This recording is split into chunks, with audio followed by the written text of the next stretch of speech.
Dirt. Alright, so for everybody watching, if you see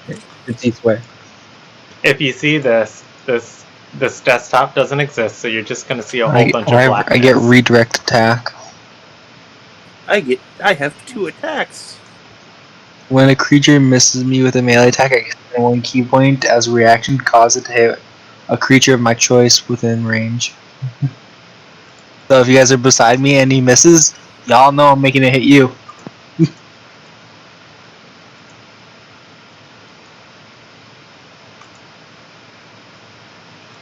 Alright. Well, if they hit... Let's see, how does that go? If they miss me, which is actually fairly unlikely, then I get to hit them. So it could actually work out to our advantage. Oh gosh. I was also looking at the Way of the Astral Self. I was also thinking, is that Drunken Master? That sounds like so fun as well.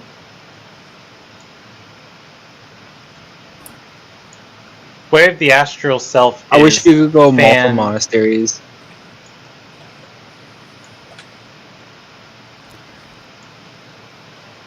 Oh, they can't hear me. Alright.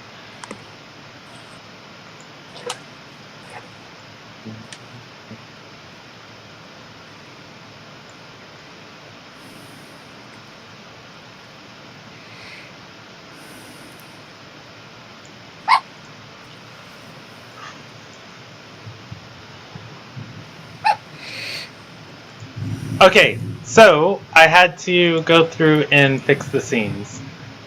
That is everything with the broad. You guys can't hear me. Can you hear me? You know, I'm turning off push to talk. Push to talk is done. Would you say something, Brandon? I've been talking a lot. You guys will see it in the. Oh no, Rob will see it. All right, voice activity. And awesome. Testing 1, 2, 3. Can you guys hear me? Yes. Mm-hmm. Nice. Are you saying something? Yep. Reported for toxic behavior. How's that toxic? I'm asking you a question. You're not supposed to ask me any questions. Also, Wesley's been super quiet. I forgot to check if he was here. Yeah, I'm here. Awesome. It just kind of started on a limb. All right, so welcome to the channel. God, it's been so long since I've did a video. Thank you for tuning in. This is the Ilderon Tales, the Gladiators, session 13 of their campaign, still in Saga 1 of Book 3.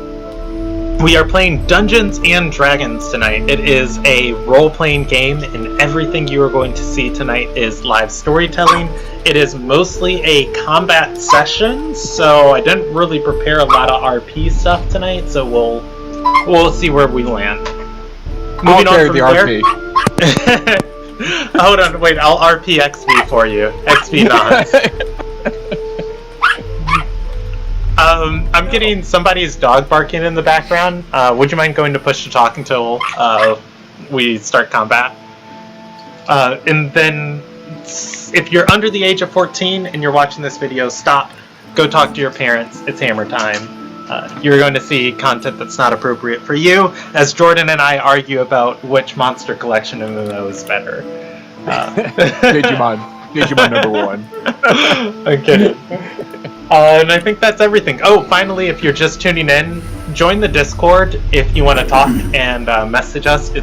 I'm streaming off my laptop tonight, and not only do I have to go through and get all of my notes as a dungeon master that I normally have electronically, I don't have room on my screen to open up the YouTube chat. So join the Discord. It's going to come through to my phone, and I can see and chat with you during the stream.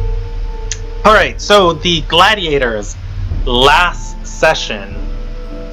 Let's hit that recap, and I've actually got it open here. The main thing I need from the recaps is the days the sessions start on. I used to record the session dates religiously on my session cards, but Rob started doing it in the recap so well that it's just like, I don't need to write down what day it is. Rob will tell me. One day, like, I don't know, Rob's gonna be like AFK for a week and then I'll be SOL. No, these are all recorded. I can't wait for Rob to put that in the recaps later. Alright, so last session started on the 25th of Noble. The party had just killed the giant dire lizard. I dubbed it the Nomnivore, but most of the player base has been calling it Nom Gigante. So we'll go with that for now. Standing over the corpse of that giant monstrosity, the party was able to determine that it was of magical origins, and that it was that something had created and sent it here rather than being like a evolutionary line of anything. With that, the party decided to drag its corpse into town. After they dragged it into Soromangan, they held a celebration, sold off some of the meat, made a spectacle of this, and the whole town celebrated in eating this creature.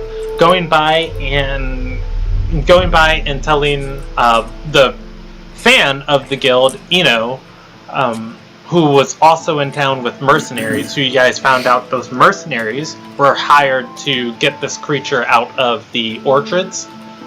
Also, the mercenaries informed you that the creature had sacred significance to a group of indigenous people on the island, and that they were trying to lure it away from the orchards rather than killing it, and killing it might spark some outrage. That said, the father, who was leading the group of mercenaries, decided to go and speak to the indigenous people on the island and try and soothe things over before tensions could get too high. From there, the party went to sleep after they finished celebrating, they went to sleep for the night and awoke on the 26th of Noble.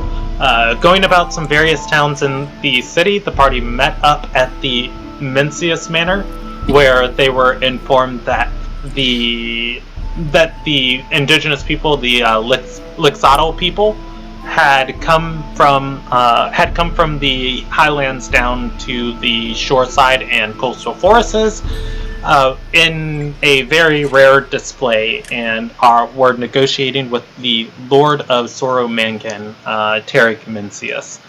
After some stiff discussion back and forth, the party found out that the merchants of Soromangan, the farmers, had started extending way past the land that Tarek owns, and were farming lands outside of his reach to escape the taxations of his port. With that, the Lixotl people had summoned a eldritch creature in order to punish the farmers and push them away from the land that they call the Sambi.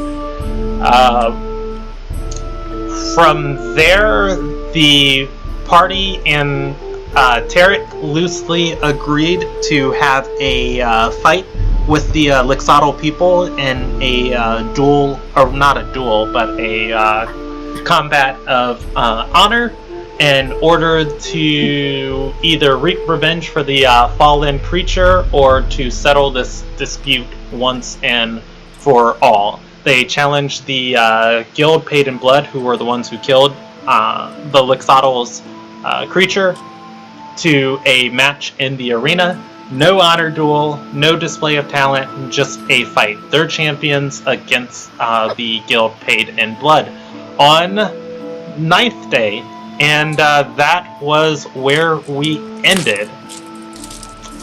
If you guys are comfortable with it, I just planned on skipping the 9th day.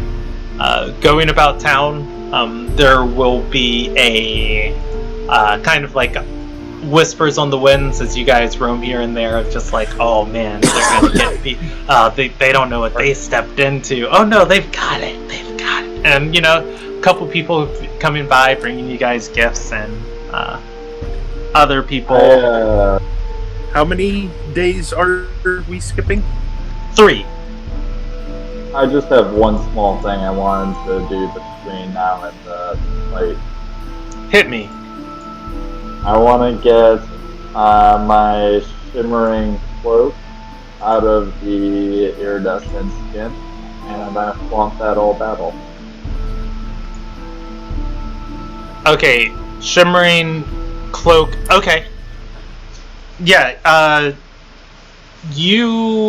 did remember you wanted that, you wanted a yard of that hide? Or, yeah yard of billowing. the... I have 3 square yards of iridescent chimera skin, and I was wanting to make a billowing cloak. Okay, you want to get it, commissioned? Let me get my dice.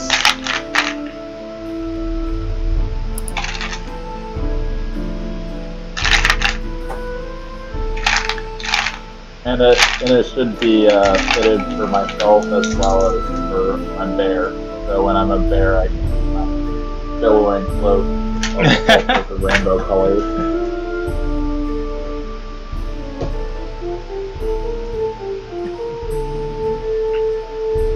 Biggest middle finger ever to this plan.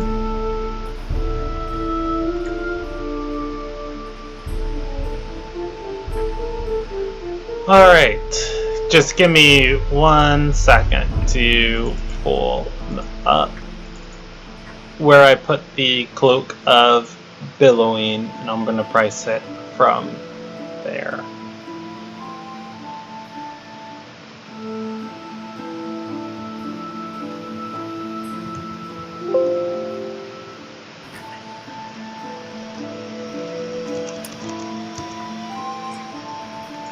It's a common rarity, and it literally says, while wearing this cloak, you can... Yeah, I'm familiar with the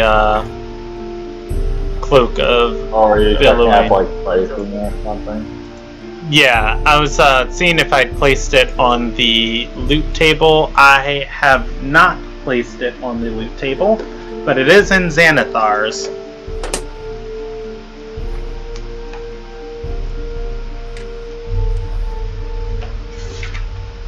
Xanathar's introduced some of the most fun and silly items. Alright, I'm gonna put it at 1 loot point. After Does anyone else want a badass billowing cloak? I got loot points and some awesome iridescent stuff. Yeah, We're good. with the hide that you have for Brewbark, I'm going to say you only have to find somebody to craft it up for you, and it's going to be 45 gold in order to have this crafted into a Cloak of Billowing. That is totally fair, and I'm okay with that completely.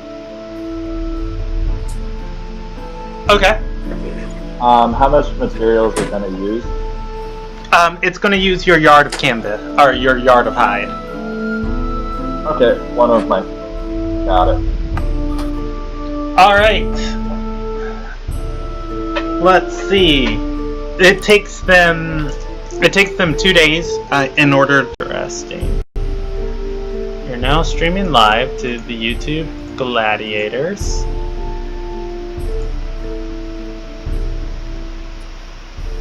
And let's make sure this is back live. It takes them 2 days in order. Awesome. Cool beans. Alright, so yeah, it's going to take them 2 days in order to make that cloak. When you go to receive the cloak, the strap that actually goes across your shoulders and buckles across your chest to secure it on, you can see they have added a extra like little layer of leather padding. It is not the iridescent leather that is there. It is actually just a regular strip of light brown leather that's tanned there. But on that strip, you can see they've actually burned in they've actually burned in the two insignias that are the two commendation pendants that you've got from the arenas you've built or you've beaten. So there's the tree from the original arena in Rio Fear, that signet of the Feyfelin circle that you guys received. It's burned in as like a circular emblem on the strap, and then right underneath it there's another one burned in, which is the Twilight Court arena, which is that moon rising over the ocean, or what seems to be the horizon as the pendant. You, Brewbark, would assume this cloak exceeds expectations. I'm gonna tip the crafter an extra 5 gold and tell him that he should use us as a mascot for root for us, and We'll be his shop's official team. maybe he'll sponsor us. You know what?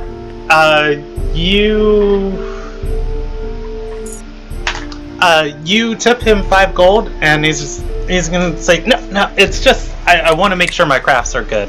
At receiving the tip, instead he's going to go back, and he's going to get out a burnishing tool, and he'll give it to you. It's not worth 5 gold, but as kind of compensation, and he'll show Brewbark and say, if you win any more matches, here's how you put more emblems on this thing, and gotta heat it up like this and hold it like that. And Brewbark, you can add a wood burning tool to your inventory. I, as a dungeon master, don't know what that is yet. I'll have to look at it out of the campaign. But yeah, Brewbark can add more of these things to this eventually. All right. If it's leather, So- it would probably be a stamp rather than a burning tool kind of thing. Well, it'd probably be like a iron shaped into the thing, like a branding iron. Could be that, but you actually have to make one of those custom. Whereas you can use so it looks kind of like a nail, but with the pointy end is kind of flat, and you can just go at it with a hammer, and it's a little bit like carving, but not quite.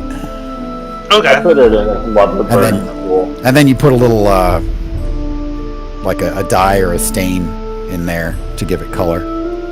Yeah. Bada bing, bada boom. So he'll give you like the little almost needle-like thing, and then he'll also give you little thing of dye. So you're set. You'll be able to add at least easy 6 more of these things onto this strap, should you ever need it. All right. With that goes the. Hey. What's up? So, during these 3 days, since the initial day wasn't a success at all in Regis's mind, he's going to once again try and find some lady pleasure. All right. Do you want to roll it, or do you want me to roll it? I can roll the D100. Give me that D100. I haven't seen what the result is. I'm still looking for that table. Now, you did say that the first couple numbers were like something or other because of my level. Yeah, you add your level to the roll. I'll do it in a second. I haven't looked at your roll yet.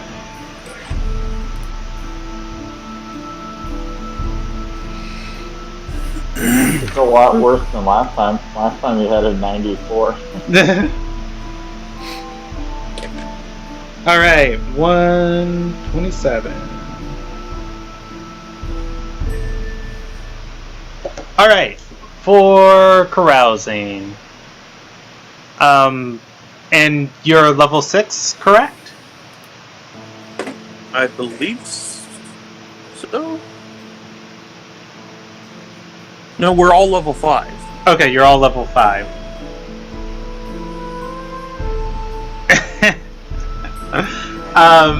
Alright. So, Regus, you go into the red light district, planning to have a good time. And as you do, you start getting assaulted more and more and more, with like people kind of recognize, like, hey, didn't you kill the lizard? Hey, fight me! I want to like you know do like an honor duel or something like this, like I'm a gladiator. Yeah, except that it doesn't go so well for you. Either Regus gets frustrated, somebody doesn't play by the rules and pulls a knife, or something happens. In so much that you're jailed for 1 day for disorderly conduct and disturbing the peace. Probably one of these like contests going too far. You can pay 10 gold to avoid the jail time. Or do that. Okay, yeah, I was gonna say, or you can just wait the 1 day.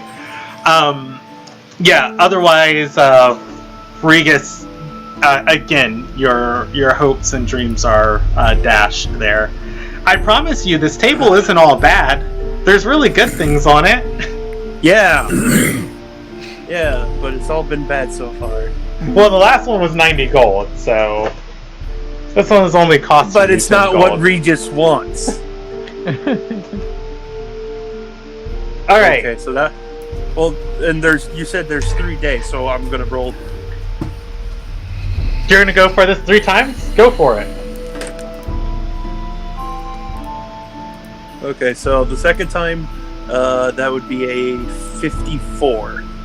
Okay. 53. Yes, 53. Sorry, my bad. I don't know why I went with the even.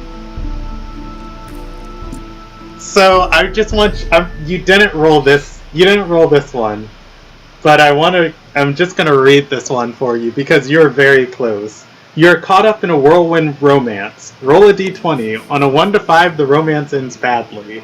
On a 6 to 10, the romance ends amicably. On an 11 to 20, the romance is ongoing. You determine the identity of the love interest, subject to your DM's approval. If the romance ends badly, you might gain a new flaw. If it ends well or is ongoing, your love interest might represent a new bond. You didn't, but you got close. Instead, you are able to go out carousing for the night. A lot of these places have gambling dens inside of them. You recuperate your expenses that you spend at the establishment. But I wasn't even going to gamble. I would have ignored all the gambling. So that means you netted 0, just like the passage said you did. Well, then I'm gonna say you can expend 37 gold, and Regus has a good time.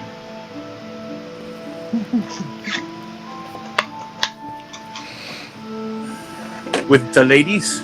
Yes. Oh, then yes, that is what I'm doing. Because that is the whole point of him going out. Well, you know what they say about the third time, right? So. Third time's the charm? Yep. You know, all right. Fine. Yes, let's go 3 for 3. Oh no, that was your third time. All right. And we just get.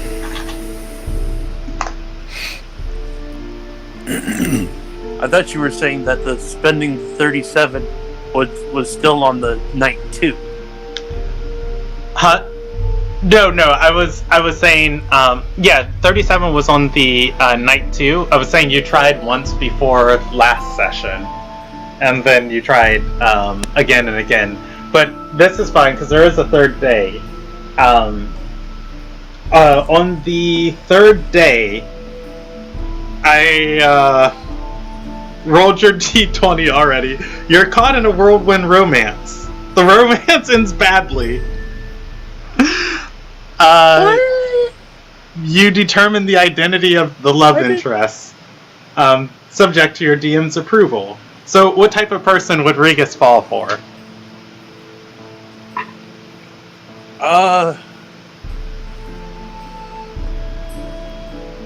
Wait! I did math wrong. You're level 5. That's a 41. You're 1 point away from that one again. Never mind. Okay, never mind. Okay. Again, you recuperate your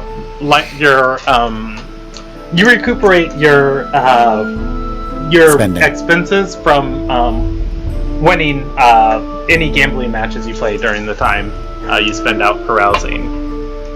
Again, if Regus just ignores all the gambling, he can spend another 23 gold. So that'd be a total of 50 gold. For 23 plus and 27. 37, it's 60. 37. Yeah, 60. Yeah, otherwise, Regus can become a patron of an establishment. He's well known. Wow, that's 1 point. That was just 1 point off that time. Damn it.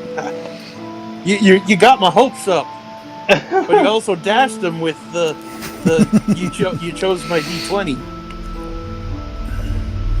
Alright. With that, I'm skipping to the 29th.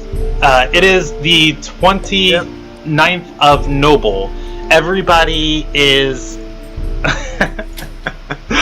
I'm just imagining how the recap's gonna look next session. Oh, Wesley had to restart, or Jordan had to restart his computer.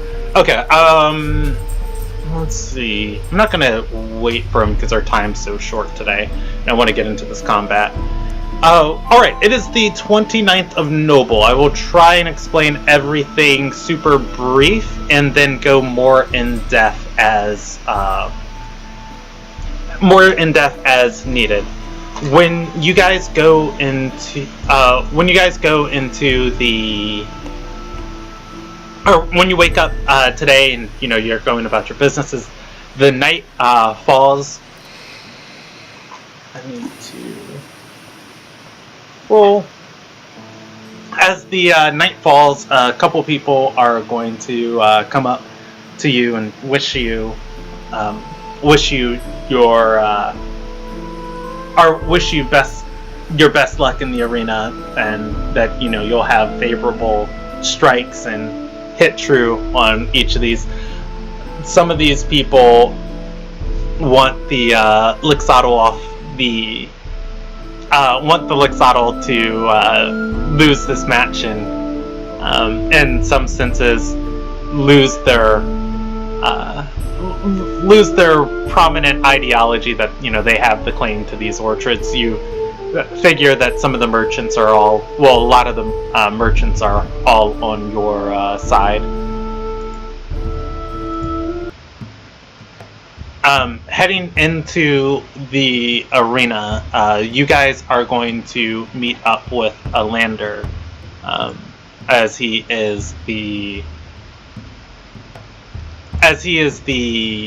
still the official for this arena. And where's my Soromangan arena? As you guys are getting ready in your room, he's going to walk in and say. Obviously, he's got all of those timekeeping devices on him. Probably 3 different watches or stopwatches at his waist. Picking up one and looking at it, and then looking to you guys and his ledger and saying, "Alright, it's very uncharacteristic that we have a political spectacle in the arena as our first match." Oh, that's great. I can trust all of you that Lord Mencius has put his hopes in so much that this fight will soothe over the relation with the Lixotl and the merchants.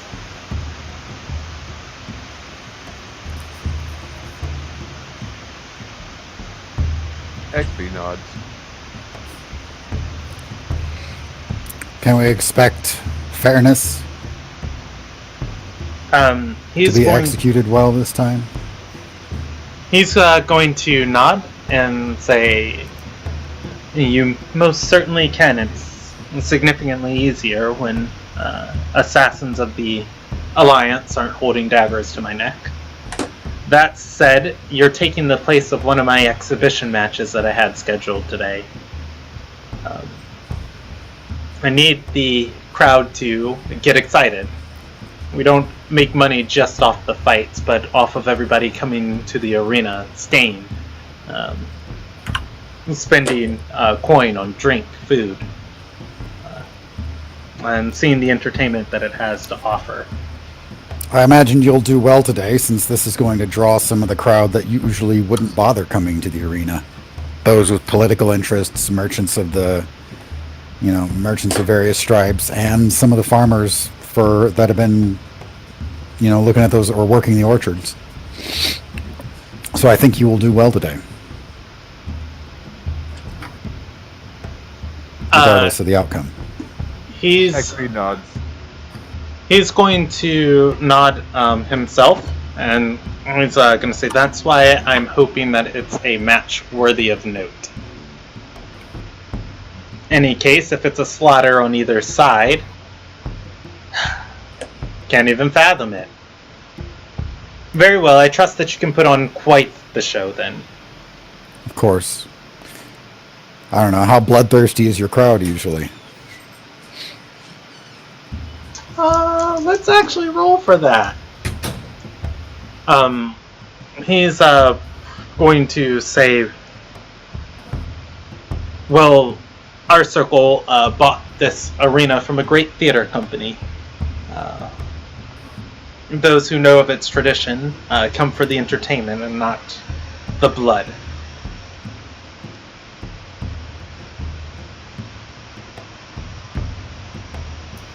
They're going to be in for a surprise tonight. Well, I don't think Rubark is going to turn and say, "Remember, it's non-lethal. You're not trying to kill and start a war." I know.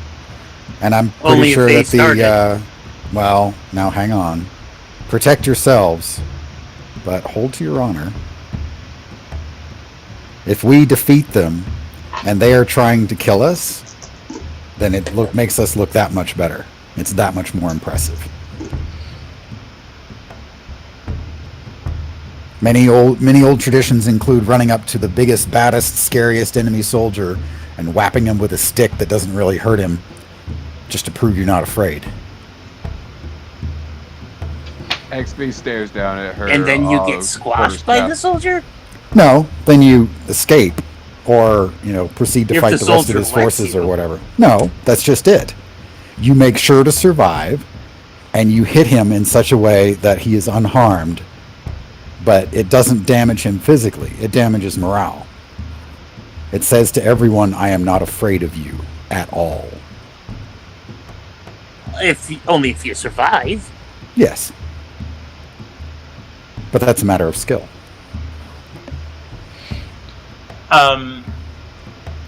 Lander is going to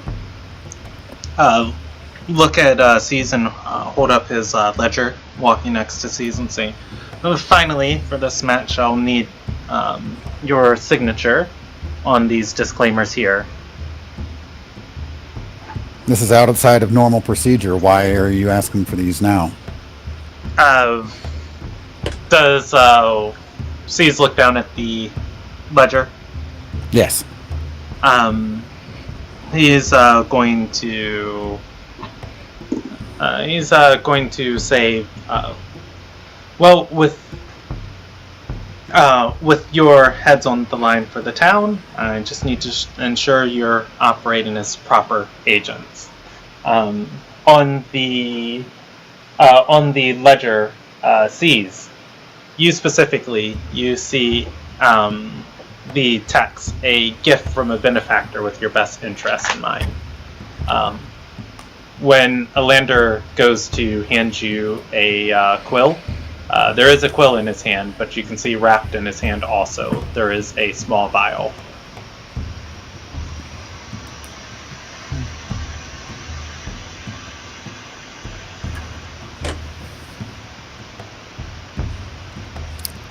Sees is very conflicted about this. He will take the quill and the vial. Just There's nothing on the paper for you to sign. okay. Well, he still takes it and takes a long look at the paper. Like, is there any documentation, or is it just a front? To C's, it looks like a front. Okay. So there's nothing written on there of any consequence? No.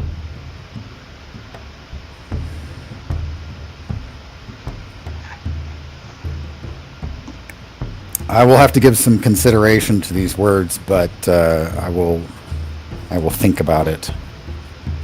He's gonna nod and take the quill back from you. Okay. And he brings whatever the hell this vial is to... Oh, shit, what's her name? Our sponsor person. Whose name You're gonna just take it slipped out of my to brain. Tayden? Tayden If she's would there. be in the stands washing. Just like, Okay. just like, what's his face would do to... Brimstone. Yeah, Grimstone Heartringer. Right. XV? What the hell is this? XV. It's worth noting, as soon as he passed that to you, he's leaving the room. That's fine. XV is going to check and see if she has detect magic on it or identify. XV looks at it. She is then going to make an intelligence check. XV's not intelligent. She is not. You are correct. I'm kidding, by the way. Sees is not the I smart don't one think- either, so... Can I do would like a that be medicine medicine check? check? Yeah, sure, go ahead. Give me a medicine check for it. Yeah, he decided he was going to look at her for any kind of anything weird that he doesn't understand, so... I rolled a 22. Rhubark also standing there being curious. Is also going to do a medicine check. Yeah, if Brubark wants to look at it, Seas is going to pass it over as well. No. Ever its potency. So when you shake it, this clear liquid, when it becomes agitated, it bubbles up and starts to glimmer red. And like sparkles of red inside of there before the whole potion turns red for maybe 30 seconds or so before it settles and turns back clear. At SV, you can determine this is some sort of potent healing potion. A very small and potent dose of one.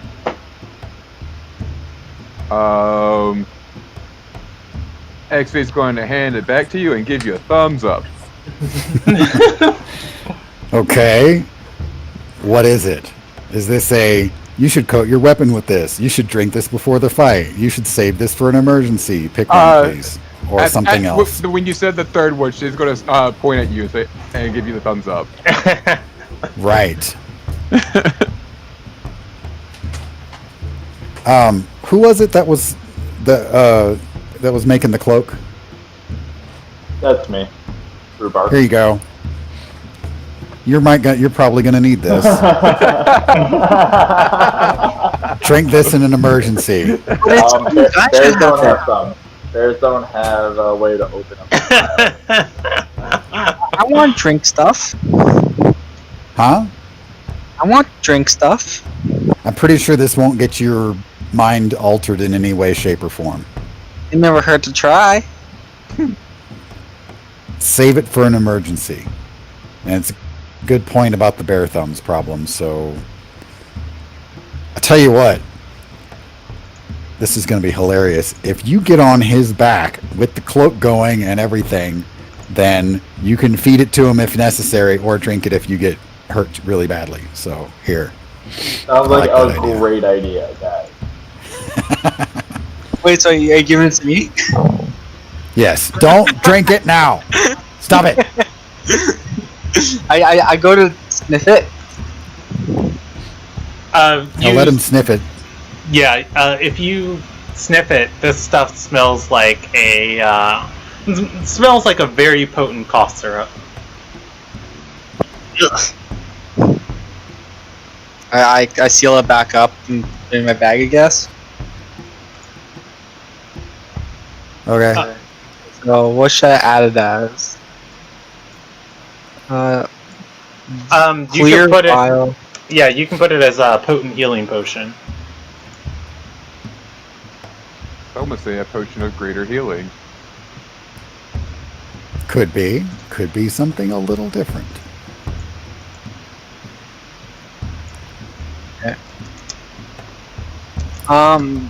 Wait, how? Okay, so how big is the vial though? How big is it? Size of the vial. Yeah, it's the size of your it's the size of your index finger as far as the length of this, and the width of this. I'd say it's no wider than like an inch and a half. There's enough fluid in here to like wet your throat, but it's not anything like you're gonna like turn and up and like gulp or anything. Okay, so it's like a one use thing. Yeah. Oh, okay. Yeah. Your beer stein chugging skills, I'm sure, will not come into play here.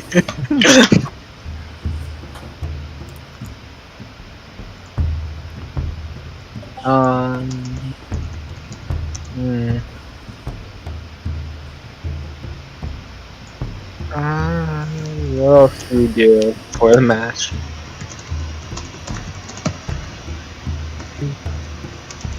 I hold out one of my other vials, empty ones I bought recently. Like, I got these for future if we ever need to collect other liquids. Perhaps Smart. blood sometimes. Pretty sure we're not going to need that in the arena. Hey, never know. I agree, but I'd be really, really surprised. Just don't burden yourself unduly. Are we in the waiting Actually- room right now? Yes, you are. Is there any source of alcohol nearby? Is there any source of alcohol nearby? Just the ones that you have been taking. Okay, because I want to fill up one of my empty vials with alcohol. I'm not sure if everyone knows where I'm going with this, but we'll see. What are you doing? Actually, some people watch. There would He's be getting drunk. there would be like a first aid kit here, and as kind of like a anesthetic or like pain reliever when they have to like pull spikes or something out of somebody's leg. There would be a little bit of alcohol in it to kind of numb the senses. Looking at it, it's probably just a flask with maybe 2 gulps worth of it in here. Okay, I'll just use my personal stash of it, a little bit of it. Okay. I'll just fill up one of the vials with alcohol. All right. Is there anything else you guys want to do? Weapon drills? I don't know. Just waiting. All right. I'm rehearsing a badass song in my head. 1, I can count to 1, 2, I can count to 2, 3, I can count to 3. What is 4? I can only count to 4. I can only count. Oh boy. All right. Is there anything we can do to make this more of a show and less of a just we're gonna pound their faces in without putting ourselves in undue amounts of danger? Well, Tambusi is about to ride on a bear, so that's pretty cool. I think that's a good start. I agree. What I was also thinking is if I get into their face, I could force feed this alcohol to them, and they'll tell them Okay. it's poison, and I have the antidote. Not trying to kill them. No. Well, here's the thing. Not lethal poison though. Well, it's alcohol, which probably won't hurt them at all, especially in that quantity. But Extreme diuretic. I think as a public image situation, that could be messy. I don't know. Part of me says that's going to be hilarious, and part of me says, no, don't do that. There's clearly something wrong with this, and I don't know what. Or we could just splash on the face and fireball or something like that. Oh, if you want to do that, I've got flasks of oil. I will totally hand those to you for that purpose. However, if they drop, you have to put them out. I will point out that I've already been a flaming bear once this campaign. Yes, the flaming bear was very effective, but you didn't have any problems with it of any significance that I'm aware of. Nope, it just all took a couple points of damage, and I have 30 something health as a bear, so it's almost worth it. Okay, well, I understand that, and there's a lot to be said for shock and awe, and a flaming bear is way inside that zone, so good job there, for sure.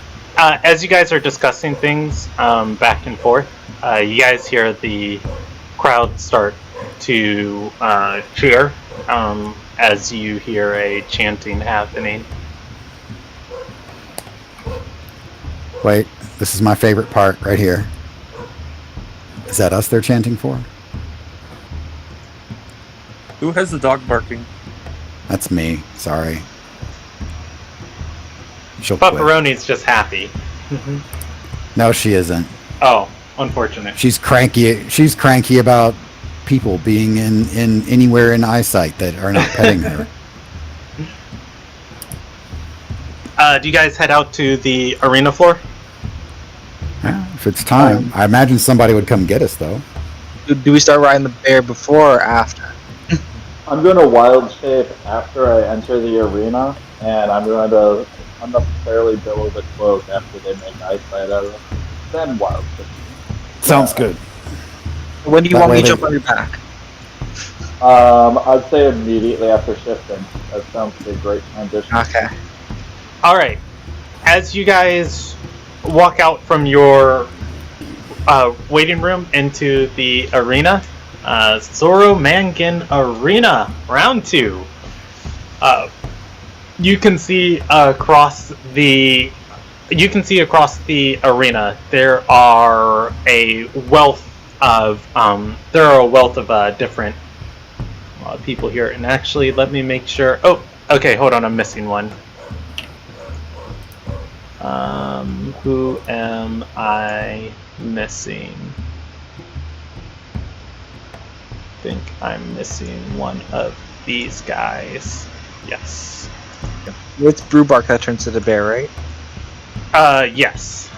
Okay, so I'm gonna be beside him. Alright. There we go. Alright, so, as you walk out into the arena, you can see across the arena there are these different half-orcs, orcs, and half-somethings on the other side. They are fused with creatures that you don't even recognize that look like they have walked straight out of the sea. One of them has got one of them, I believe, has a crab arm. Hold on, give me 1 second. Oh wait, that's the same one. Well, I guess me on your back will be okay. So one of them has got a crab arm that is probably twice the size of his regular arm. The other one, you can see they have the head of a shark, the head of a hammerhead shark, and a vicious maw of teeth to match it. All of them are in simultaneous synchronization of either dancing or flexing. You see Den Mother Fleer walking back and forth in front of them. She is shouting, and as she is shouting. They are responding with chants of their own. Each one of them flexing with a weapon in response to her. So she's just kind of walking back like, Ugara! Ugara! Idara! Idara! As they are getting ready. The more they are doing this, the more the crowd is chanting behind them. Hey, Brandon. Yes. Seeing all of this, I would like Z to kind of walk forward. He's gonna kind of take his cloak and throw it off. Pick up his sword cane, and I want to make a performance check to answer this. To kind of start up a chant of his own with Paid in Blood. Okay. Go for it. I'm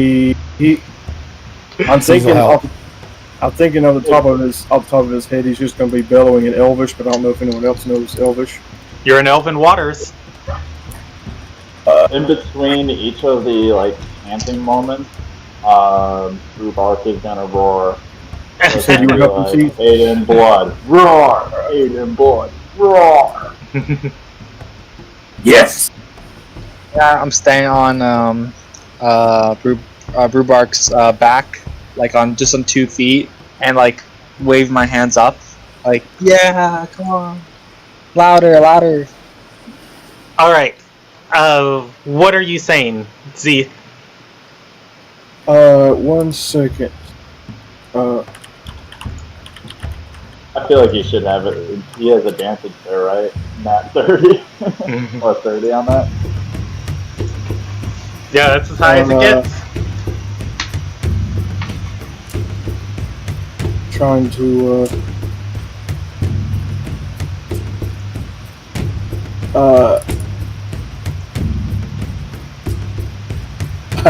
I didn't prepare anything, but he's going to just sort of,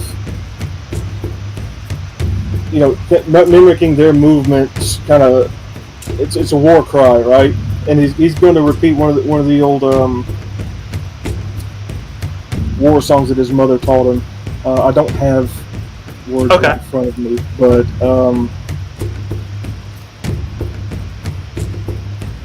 let's see. This is our time. This is our moment. Our dominance, our supremacy will triumph. We will be properly revered, placed on high. We are not afraid. We will drive you back into the woods. Come with all of your fury. We'll send you back to where you came from. Is what he'll bellow in Elvish. Okay. All right.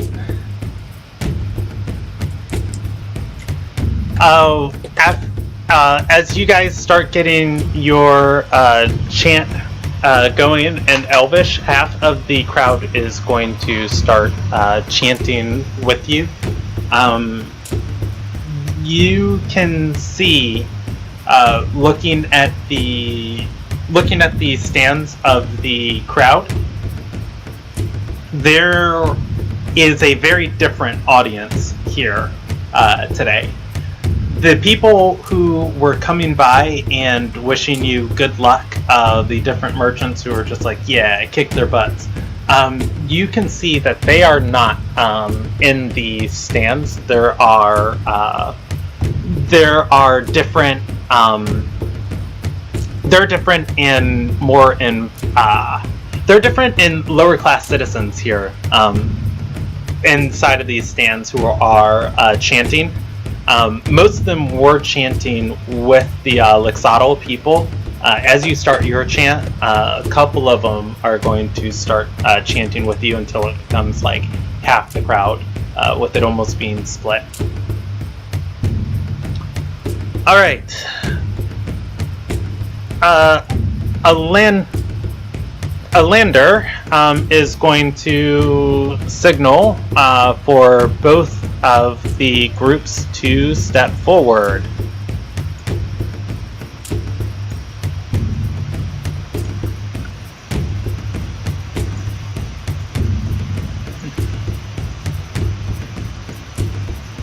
Rubark, choose where you're standing because I'm with you. So I don't get to choose where I go.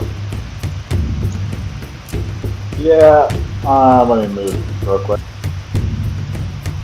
And let's put this guy there because that's how they. Is Wiki being on my shoulders gonna affect my 40 movement at all? Is he effectively mounting you? Yeah, he's mounting me, I think. I'm going to. Shut up, you immature kid. Never. I'm gonna say it's going to not affect your movement, but it's going to affect his movement. You don't have a saddle or anything for him to ride on, and it's going to, when you start moving in combat, it's going to take effort to stay on your back. I'm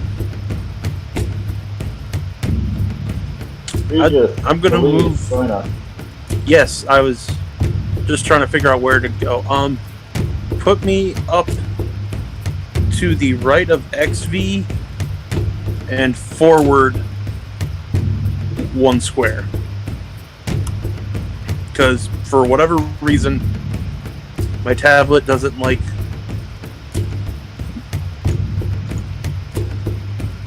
Yeah, You do have to make sure that you select slash move as opposed to, by the way.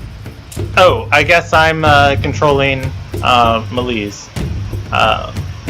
Melise, the timid giant, will walk up here. Alright. At which point, Alander is going to hold out his hand, gesturing for the party to step out of the dueling circle. You guys can step to the edge of it, just as they are. With that, well, actually, I think Seat's fine there, because that's technically the edge with how that square works, but whatever. With that, Alander is going to raise his hand and say, by request of Din Mother Fleer, and by the order of Port Lord Tariq Mincius, our first exhibition match today will be replaced. These noble gladiators, the guild, paid in blood, they have slain a creature sent by the spirits that these Lixotl people worship. In order to seek fair judgment, the Lixotl have asked to pass it themselves. A duel between their champions and the entire guild paid in blood will take place. If paid in blood is victorious,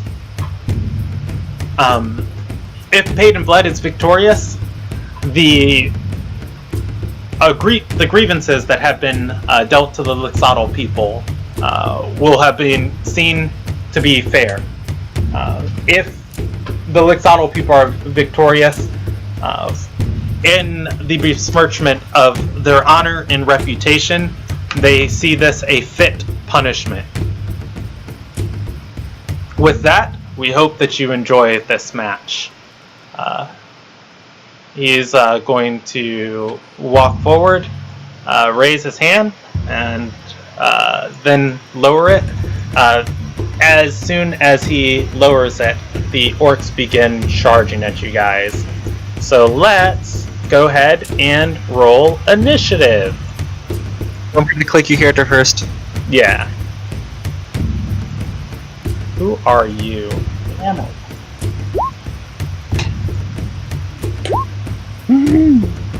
Oh! How do you get 0.18? That's from I add my dex to my initiative, so if there's any ties, it shows who goes first. So the 0.18 is actually my dexterity score. I'll take Mr. Sambuchi.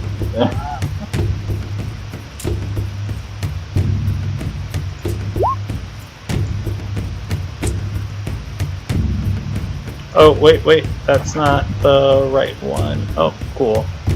I rolled for Nacho. I'm glad these orcs aren't fast.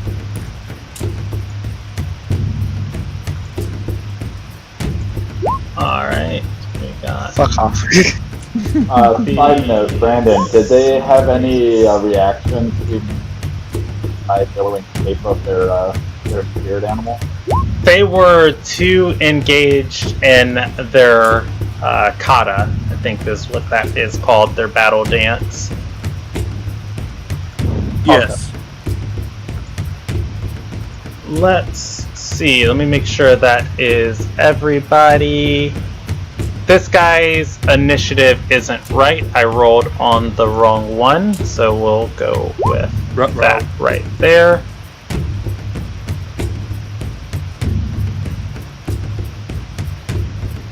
Alright. And sort descending. Alright. Tumbutu. Whoa. Yes.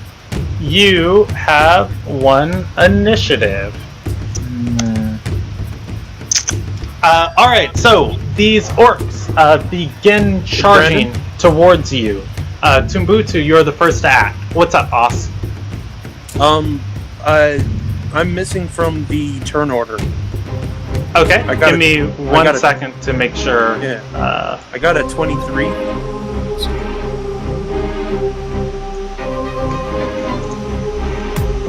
Alright, I am about to resort. Okay. Thank you. There you are. Why doves? Alright, it is Tumbutu's turn. Okay, so I'm gonna hold my attack action for when 1 get into range with my rapier. Okay, are you holding your action or are you readying an action? Readying. Okay, so when 1 gets within range of you, you attack with your rapier. Correct. Okay. Alright. And let's see. That is your turn. It is Regis's turn. Okay, so the dueling arena is pretty much clear, right? There's no real... Yeah, a lander is getting out of the way. Actually, I'll move a lander off to the side. There we go. Okay. Regis flies into an unbridled fury of rage, and he's going to charge and attack the one that's closest straightforward of the 4 in the little diamond shape. Okay. So it would be 3 squares forward, 1 down. Right there? Yeah. Alright, go ahead and roll me an attack roll. Okay. And I am using Reckless Assault for these. Okay. Or Reckless Attack.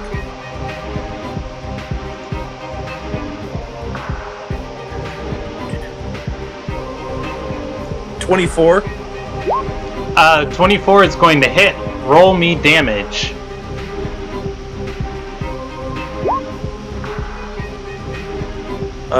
Nine bludgeoning, 2 rage, and 1 lightning. And so with the hit, you see literal sparks fly.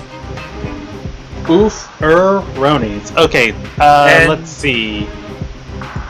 Go ahead. And then I do my second attack. Okay. That is going to miss.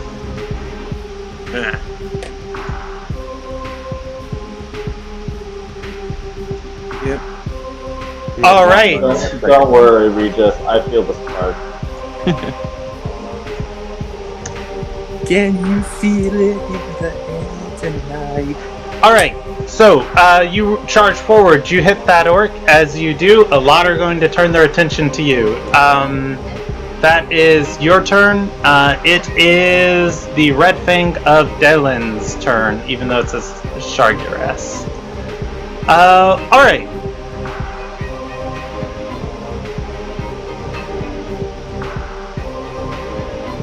Yeah.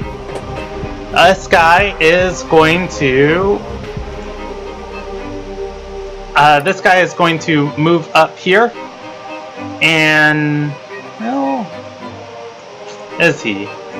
Let's roll him an intelligence check. He is going to see Regis has charged forward, and the first thing he is going to do is look at all of you, and he is going to charge XV. Ball. And he is going to attack XV.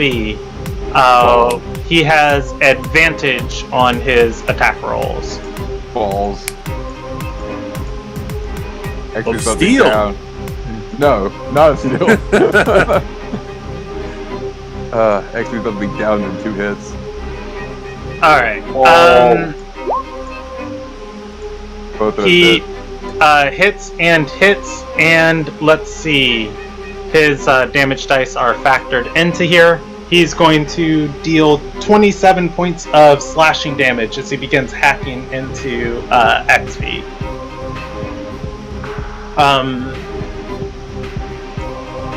After which he'll stay there. That's his turn. It is XV's turn. Well, now that she's gotten attacked, she's going to cast Mage Armor on herself.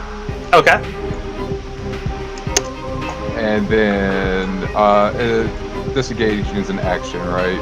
Yes.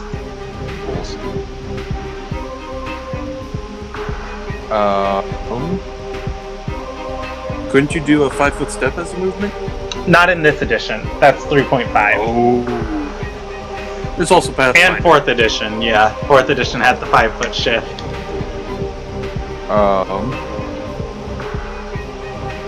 Yeah, she's going to cast Mage Armor, and then that's going to be it. Alright. Oh, wait. No. Bonus action, Tentacle. Okay. Where are you placing it? Ooh, I still have your other one on here. Right there. Okay, let's see. Can I move this? There we go. Right there. Yep. And I'll make it big like that. Boom. Alright. And then attack. And then attack. Yeah, give me a spell attack. Melee spell attack. The other Orc Red Fang on deck, Zeeth following. That is going to miss. That's my turn. Alright. This other Orc, he is going to make the same, he's going to make the same, check. And he is going to run forward and attack, he's going to run forward, first attack at C, second attack at Z. Regis, you do have an attack of opportunity if you wish to take it. Oh, yeah. Where do you think you're going? 18? 18, let me double check this thing's AC. That is going to hit. Roll damage. 9 bludgeoning, 2 rage, and 3 points of lightning.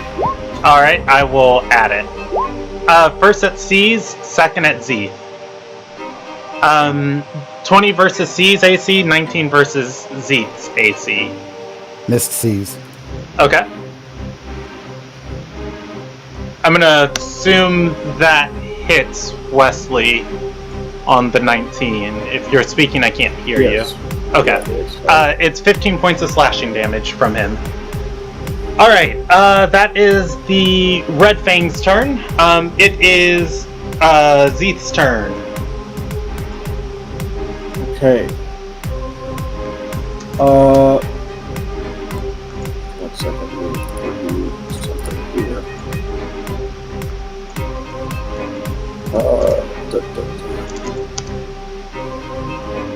Okay.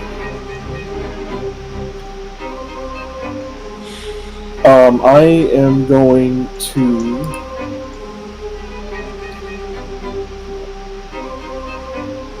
Just trying to figure out how these work. I'm going to cast in a second level slot. Bane. So these two red fangs need to make me wisdom saving throws, please. Okay. Here comes a nat 20 and a nat 20. 12 and 15. Oh, they don't have advantage on it. 1 and 15. What's your spell save DC? 15. Okay. Alright. Let's see. The first one's going to be for number 1, and the second one's going to be for number 2. I can denote them with a icon. The one with the weird heart... Oh, actually, I'll put a red dot above it. The one with the red dot and the weird heart is the red dot for number 1 and the weird heart for Bane. Okay.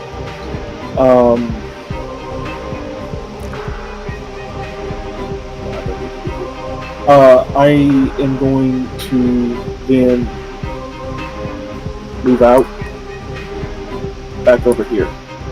Okay, he's gonna take a attack of opportunity at you. He's gonna say, "Drag, get back here!" As he attacks. It's Okay, he doesn't have advantage. It's just the 18, but it's gonna be 15 points of slashing damage. okay. All right. That is Zeeth's turn. It is Den Mother Fleer's turn. Alright. Why do not... We'll just put Fleer. There we go. Easy peasy. Alright. Fleer!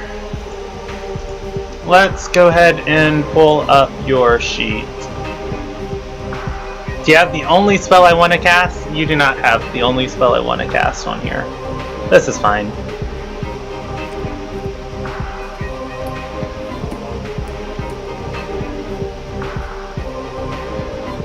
Whenever anyone says this is mine, I think of that dog in the fire cafe that's on fire. I do too. I think us as a society all think of that when we hear "this is fine" these days. Where's Boobark? I'm underneath Kombucha. The butcher's ready now. Oh my! Shut up, you immaterial kid. Alright. Oh... I am not a furry. Yeah. Fleer is going to cast Wall of Fire. Targeting the wall right here, and I will put it on... Let's see, I'll just do it as a red line. I hate everything about this fight. Let's see. Wall of Fire right there. Let me make sure I got the right width for that. 20 feet high, 20 feet in... up to 20 feet in diameter.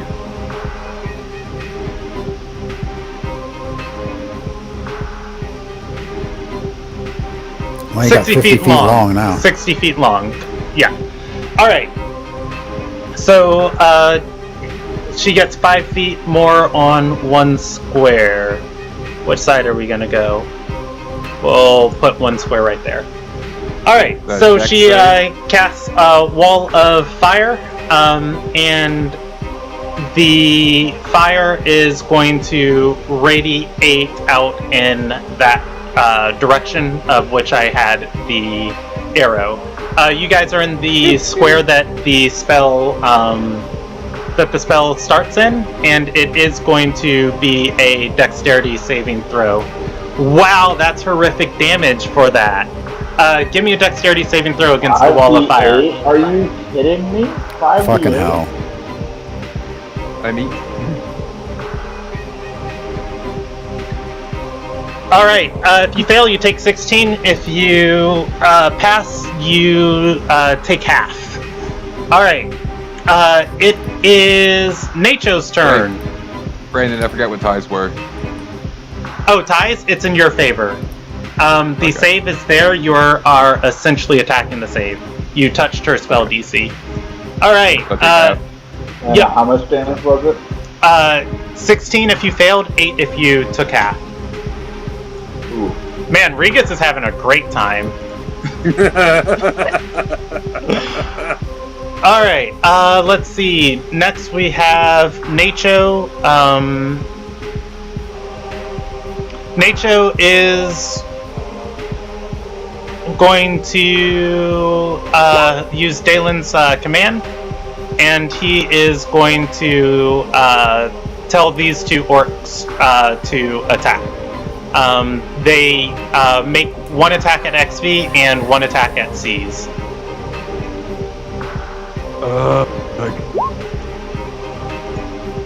Alright, first one at XV, they don't have advantage on it. They do have advantage at Cs. Wait, yeah, that's how I said it. He subtracts a d4 from the first one. Missed. Alright. 19 versus XV's AC. It hits. Alright. Miss and a hit. That's going to be 14 versus, or 14 damage on XV. And XV's down. Alright. It's the Sea Base Horror's turn. They need to save the commander. Guess who's not about to have a good time anymore? Sweet. Alright. Scale Blessed Horror. Makes 2 attacks. 1 at Regis. And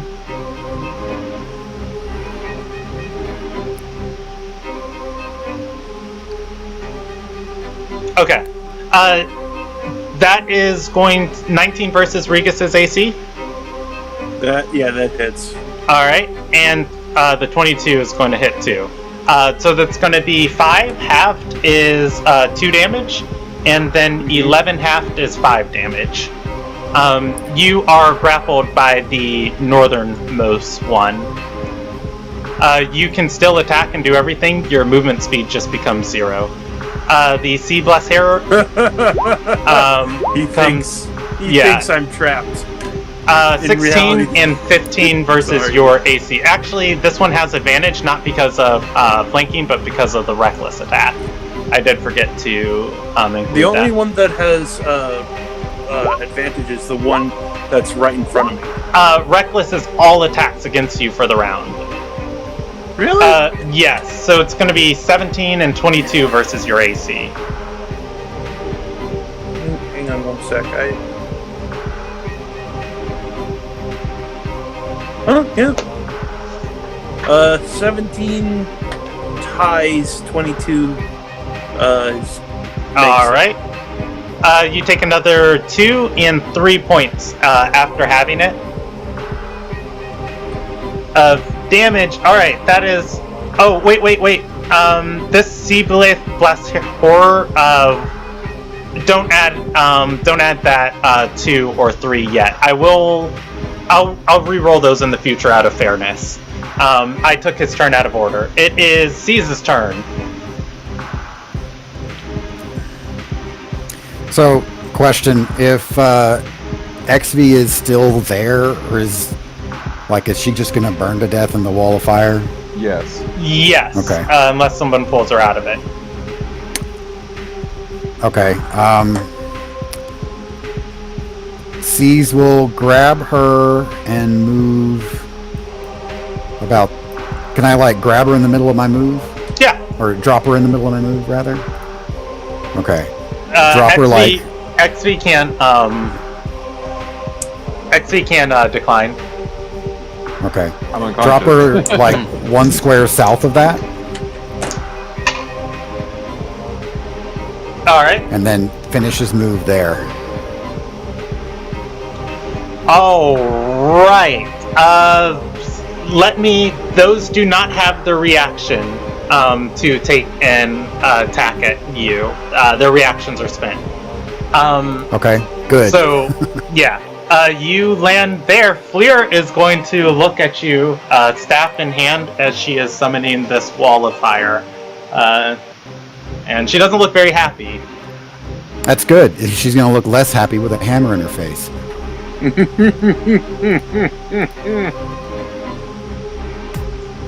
So, let's see. Now, real quick. One-handed. Yeah. It's half of your movement to force movement, push, pull, drag, and ally. So you're not going to have the movement to get there unless you take the dash action.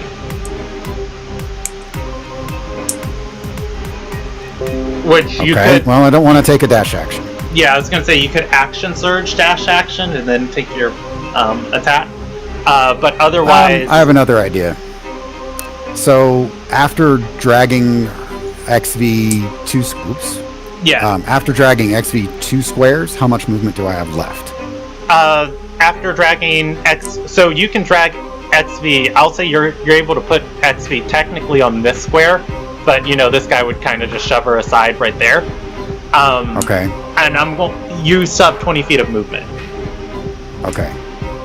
And that's when how about there? Yeah. Well, I was going to say that's when you are right here. So Let's see. Yeah, you can get there. Yeah, so I'll get to there, and then surprise, surprise, she thinks she's safe. Nope. One attack. All right.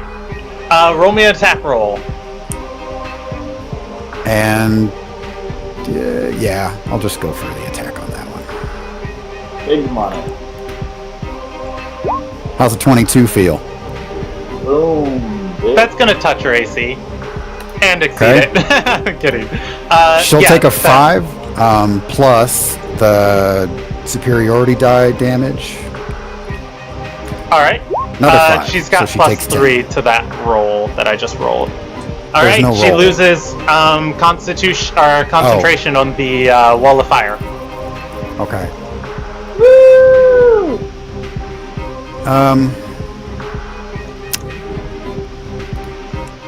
Second attack, I'm gonna make her day even worse, I think. I don't like her a lot. 13? 13 is going to miss her. As she stops concentrating, she brings her staff up and deflects your attack. I will spend a inspiration to give myself advantage on that one. I don't like missing. All right, go ahead. 18 hits. Roll me damage. Okay, same thing, more superiority again. Okay, give me 1 second. She took 5 damage plus 5, so she took 10 on the first one, and then... And she takes 15 on the second. Alright, let's see. That's gonna hurt. Alright, she looks good for the fight. Alright, that is Caesar's turn. You have your bonus action and action surge if you want to do anything with them.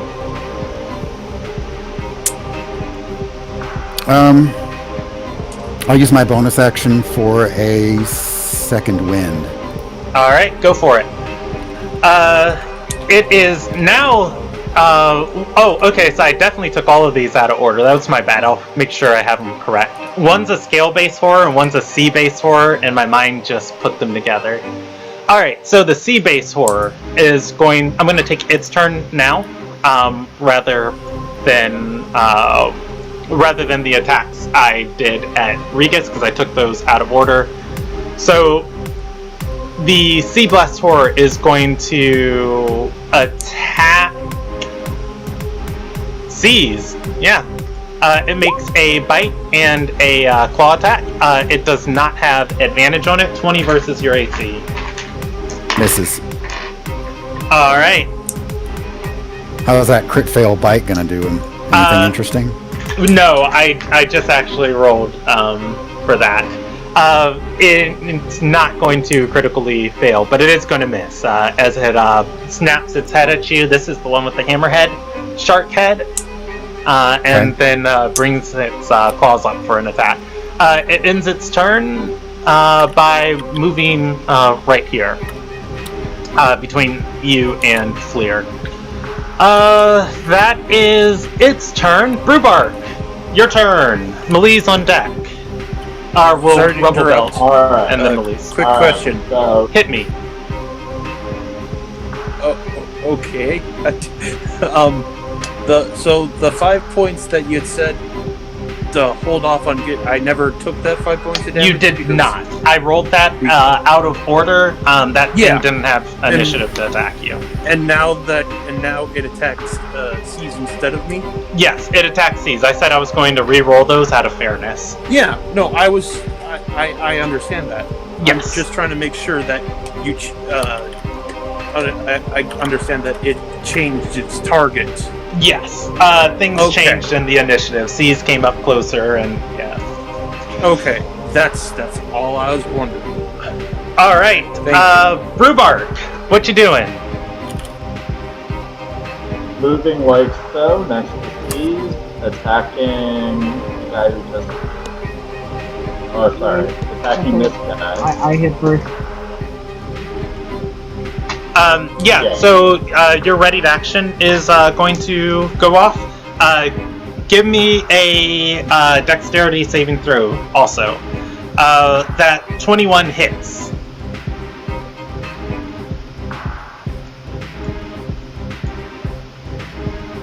Oh, my Why are bad. you moving now?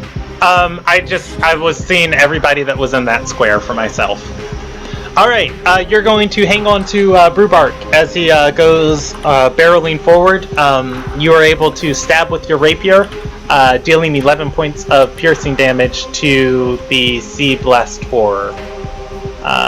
Let's see, that is 27. I'm doing Fury the Small as well. Okay. Extra damage equal to your level, so that's going to be 5 more points of damage. 22. Alright. By the way, XV, Jordan, I don't remember if I said it, that melee attack was non-lethal, the one that dropped you. Okay. The fire would have caused you death saving throws, though. I'm not taking death saving throws. You are not. The fire is gone. Alright. That is Brewbark. You still have your action and your bonus action. Alright, super fast question. Is Brewbark / Brown Bear on fire? Is Brewbark a brown bear on fire? No, it does not ignite objects or things. It just does the burny burn and hurts a lot. Okay, worthwhile. It's a worthwhile question. Can't I should be confirm that playing I'm through the alive. fire and flames right now. Wait, the wall of fire does the Bernie, so it comes to your door and asks you for donations? Alright, I am once again asking for your support in this grassroots. 19 hits and 25 also hits. Roll damage and damage.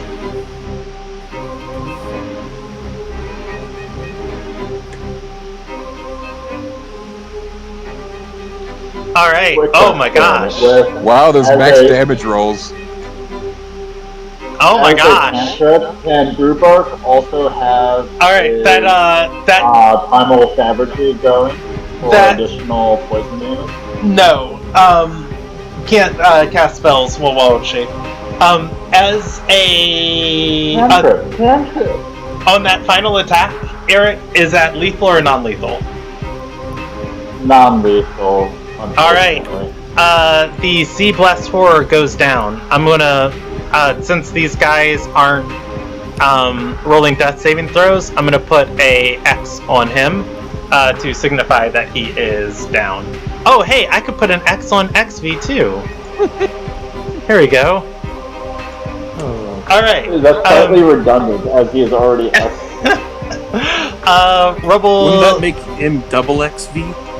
The Rubble Stalker is going to, let's see, has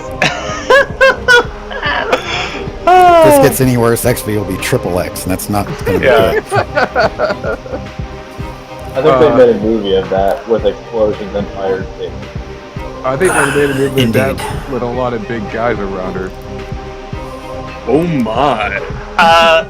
The Rubble Belt Stalker is going to move there and is going to attack with advantage on Malise.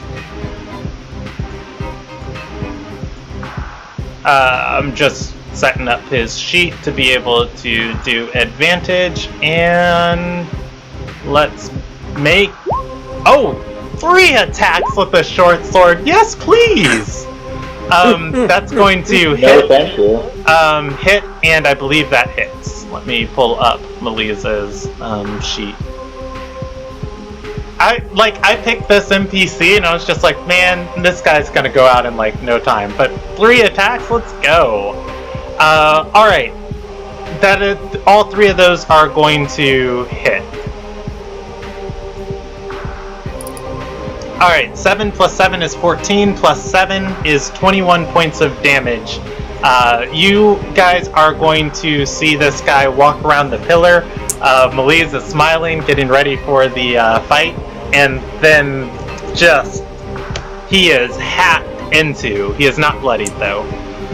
Alright, that's the Rubble Belt Stalker's turn. It is now Malise's turn. Malise rolls begins raging, and he rolls his die. I don't remember what a 2 is. Malise, you teleport to a non-occupied space you can see until your rage ends. You can activate this effect again on each of your as a bonus action. Additionally, when an ally you can see within you can use your reaction to appear in a space open within 5 feet. Yeah, this guy is going to slash into him, and he is going to not be having literally any of that, as he's just going to nope out of there to a space he can see within 20 feet. And he starts raging. Alright. Malise is going to end up there, and he is going to attack Nacho. Alright.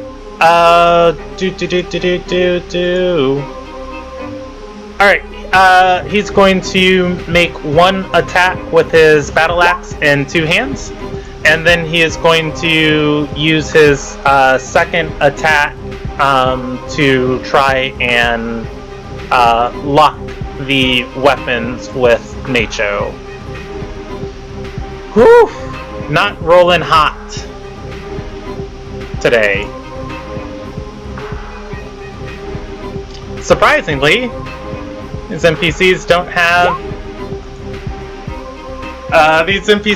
have huge bonuses to athletics.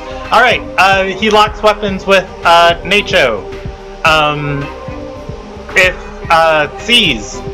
If you can draw a line with Malise, you have advantage on attack rolls against Nacho. If Nacho attacks anybody else other than Malise, Malise gets an attack of opportunity against him.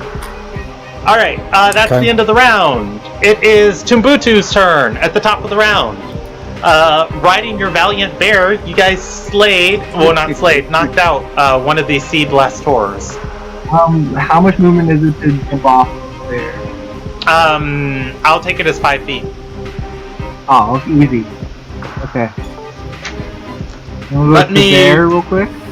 Yeah, I'm gonna take it as 5 feet. Go ahead and tell me your turn. I'm just gonna double check that to make sure I'm not wrong. It very well might be half your movement. Okay, so far, with what you're saying, I'm moved 30 feet. I used my 30 feet of movement. Okay. 30 feet of my movement so far. I still have 10 more feet. That's perfect. I'm a double slash and a rapier. Who are you going after? Are you going after big boy or little boy? One here. Okay, little boy. Get the caster! Damn it. It sounds wrong when you just say you're going after a little boy. I also want to get the flanking strikes onto this one right here. if that's that You thing. could just mark. You could just move right behind me. There is no flanking. I replaced flanking with a new contested check. Melise is providing flanking for C's, in so much as he's got his weapon locked with Nacho. Nacho can't defend himself as well because Melise is actively preventing it. Okay. So his AC is just lowered. No, he's giving advantage to C's. specifically. Only to C's? Yes. Okay. Well, I swung twice at this one here. I'm Okay. assuming Nolan hits. Let's see. The second one is going to hit. Okay.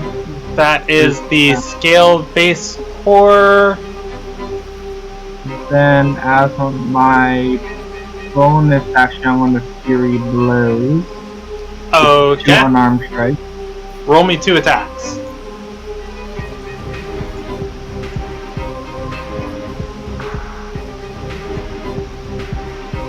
Hits and hits. Roll me damage.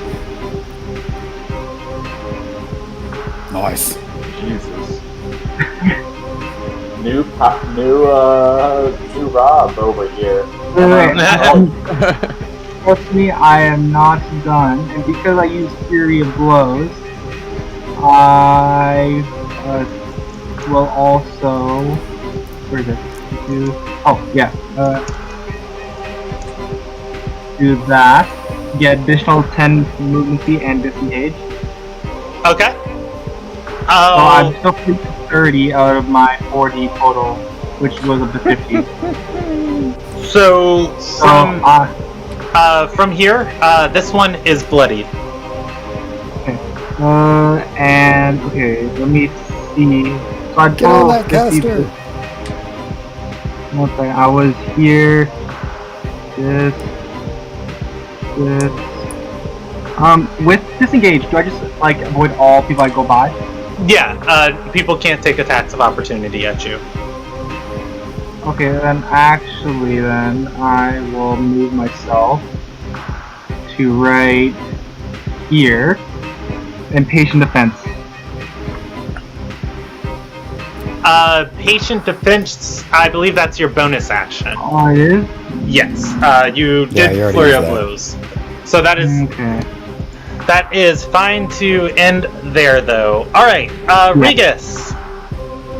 It is your turn. As the Orc Fang on deck. Yeah, as the orc lifted me up, and I'm locked in his arms, I start to laugh maniacally as before bringing my hammer down on top of it. Okay, this is the one that has lifted you. Yeah. All right, roll me an attack roll. Okay. Now because I'm grappled and I'm right in his. It does not give you any benefits. Do I? Okay. Well then, reckless. All right. That is going to hit. Roll me damage.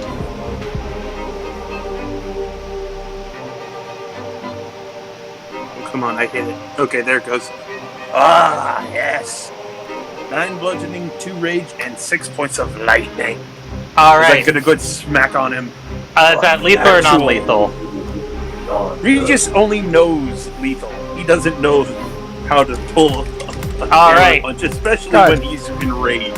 That Please one don't kill is him. Too going down. I will. I'm gonna put a yellow mark on it to remind me I gotta roll death saving throws for that one. All right. Damn, I still have. Fuck Well- this. All right. You have another attack. Yeah. And since it's no longer lifting me, I turn and strike at the other one. All right. Give me an attack roll.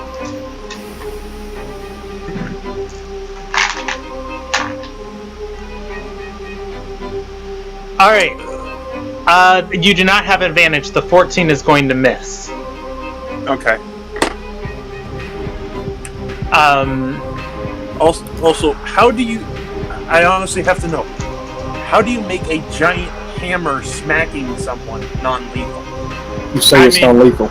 Yeah, you go for breaking a leg and not crushing a skull. Oh, well, he was lifted in the air, so... Aim for the shoulder. It's fine. It is just one of the options of this game is you can play the game how you want. Alright, okay. So... You could also do like a thrust or, just not a full swing, stuff like that. Screw over the rest of your team. Grazing blow. Alright, it is... Regis has an inch of 11, so... It is... C's has a 10 and knows when to go non-lethal. It is...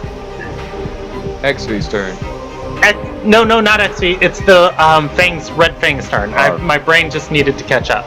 Alright, so Red Fang number 1 has Bane. And I'm going to roll him, and I'm going to roll him a intelligence check. There we go. And he's going to look back at Regis, and he is going to say, "Nacho the killing!" The commander is going to say, "Then kill back!" And he is going to turn and attack Tumbutu.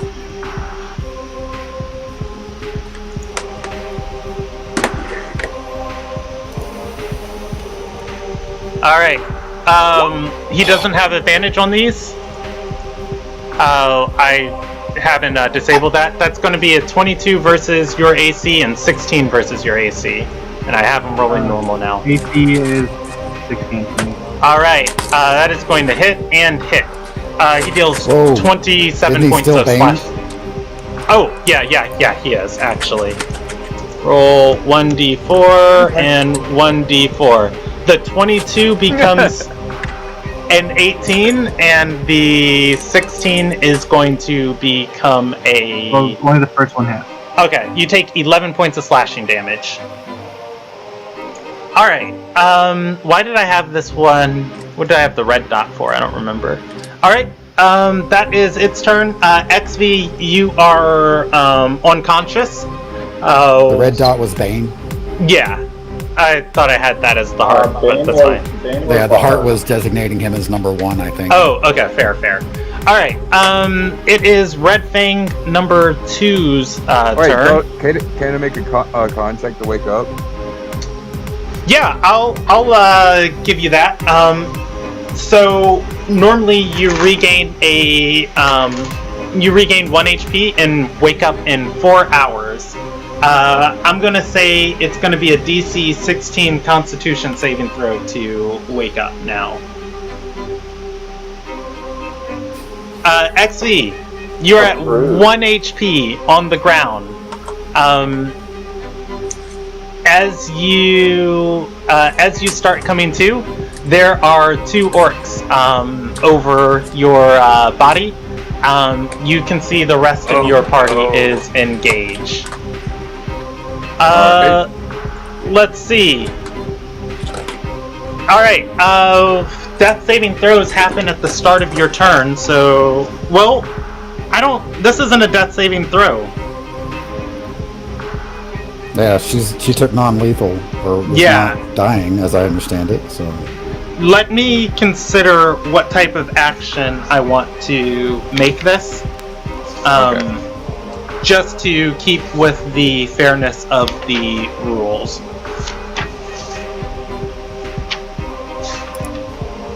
He's consulting Oleander. Alright, let's see.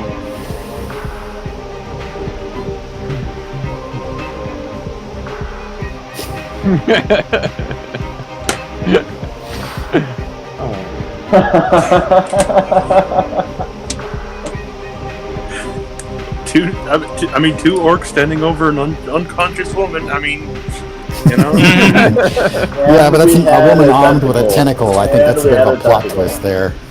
The tentacle's pretty far away. The tentacle, I think It can reach both of them right now. it can. Well, All for the sake of the joke, you know. Yeah. All right. I'm going to give it to you as an action at the start of your turn. Or you know what? No, Okay. I'll take your bonus action at the start of your turn to wake up. So I have an action. Yes, And you have an movement action. Yes, standing up is half your movement. Well, I feel like standing up would just show that, hey, I'm alive. So, They're going to kill now. yes, especially since they're in kill mode now. I am considering options. Can you teleport or dance? Can you do anything that would keep you from taking an opportunity attack? Yes, plenty. Good.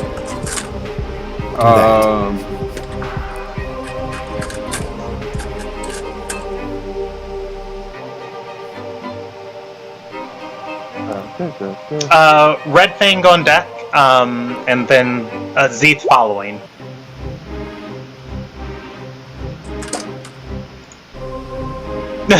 Brewpark says roar roar.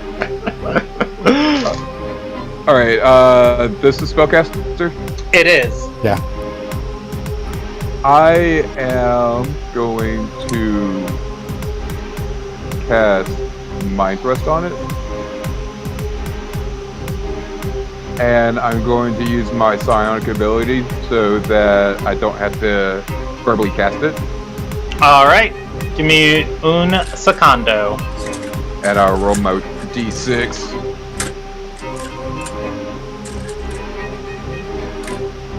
Four. She does not have intelligence on that. Advantage, you mean? Oh, yeah, I'm sorry. She does not have a bonus to intelligence. She is going to fail that.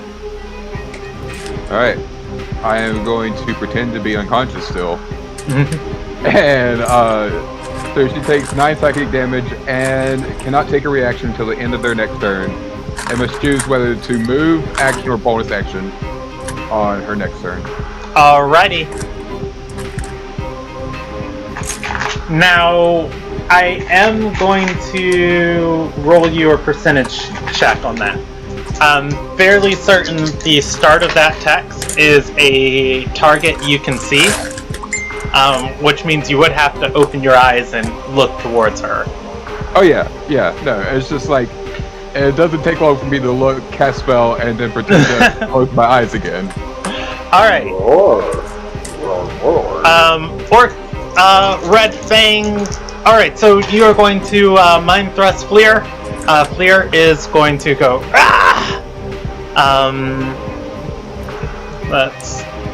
Fleer is not bloodied yet. It is the Red Fang number 2's turn. Red Fang number 2, I am going to roll a percentage check. How about a deception check from XV?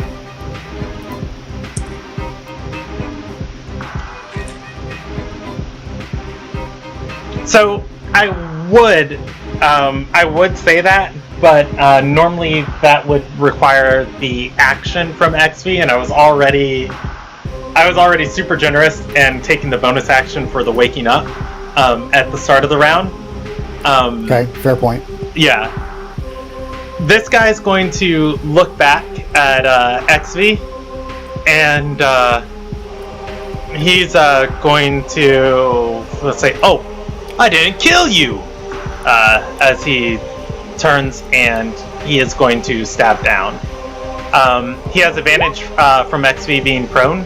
16 versus your AC. And hits. Alright, minimum damage is going to kill you.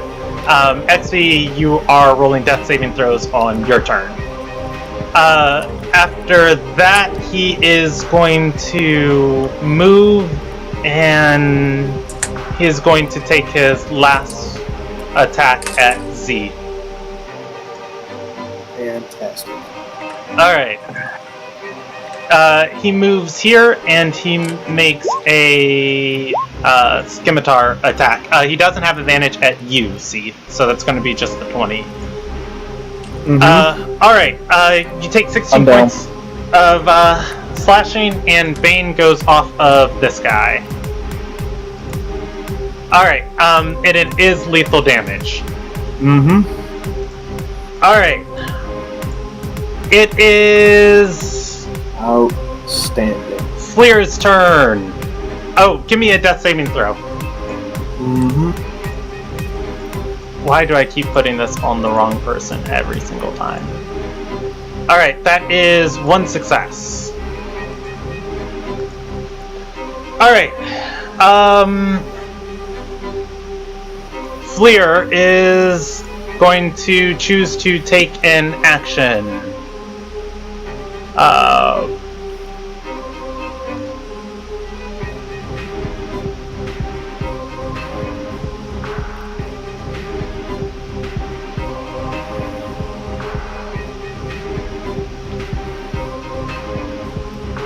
Yeah.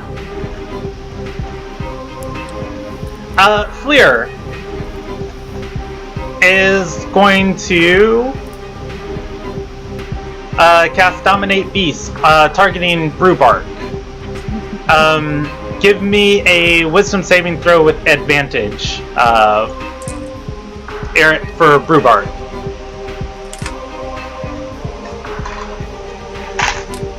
Remind me how to click advantage, or was it? Just roll it twice. I'll take the higher of the two. You said wisdom, right? Yes. Alright, Brewbart, you feel enchanted by Fleer as she compels your natural instincts. Let's see, does this take effect on your turn or her turn? While the beast's trying to telepathic link, no action, you can specify attack. The creature, run over there.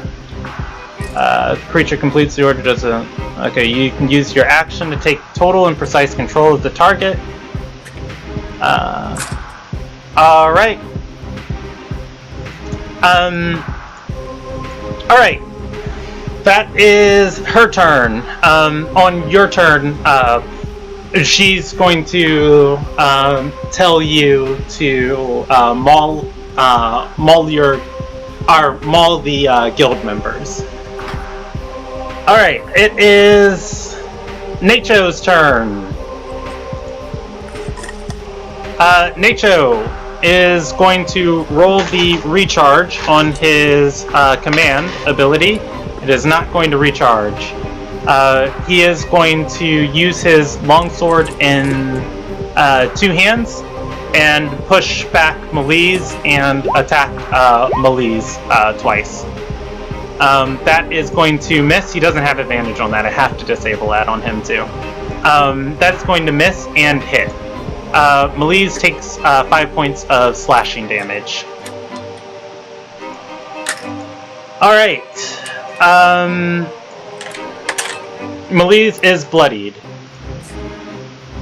It is the Sea Base Horror's turn. It is down. It is the it is Caesar's turn.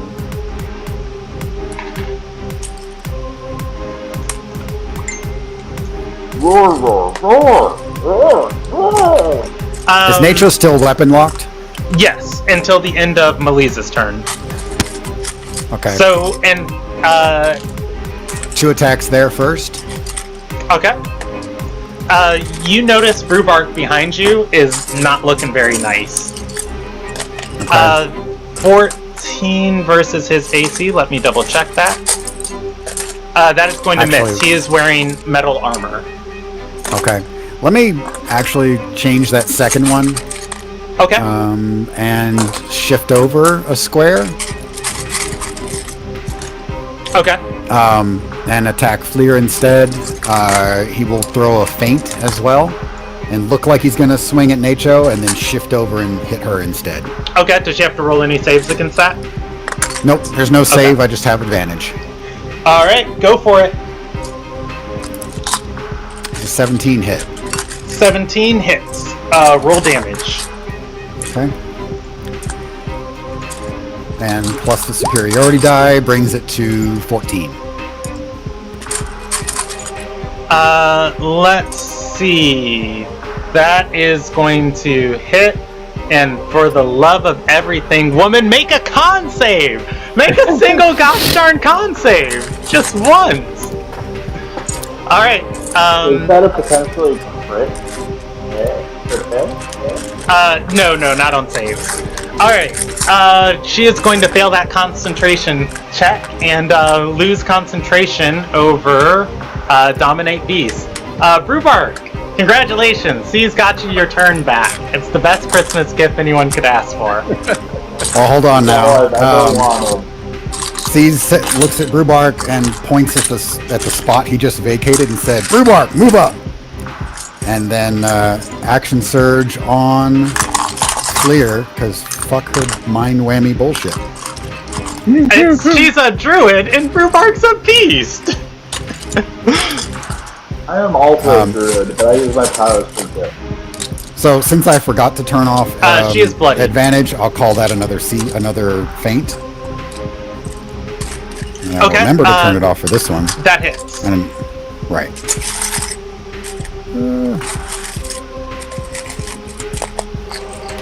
Okay, and another 14 to her, Jesus. Alright. and then last attack is a 13 hit. 13 is going to miss. Okay, No, And not that's the me soft done. tea ever. Woof! Alright, she is very bloodied. Alright, let's see. That's Caesar's turn. The Scale Blast Horror has to roll a death saving throw. It is going to pass. Let me keep up with death saving throws. How do I want to do this? Because I don't have paper next to me, so that's one of the reasons I have to do this. Okay, I'm going to do blue. I'm gonna do... How am I gonna do this? Alright, I'm gonna put it blue as they have one pass. Green is gonna be 2, and 3 is going to be, yeah, that. So pass and pass, because I'm keeping up with a lot without paper. Alright. That's the Sea Bless Horror. It is... Brewbar, you have a turn. You feel compelled to maul your guild members, and then that compulsion just kind of fades. Yeah, let's go after, This guy? exactly that guy. Alright, Nacho, the commander, he has been giving out commands to everybody. It is... Yay! I assume like 25. hit and miss.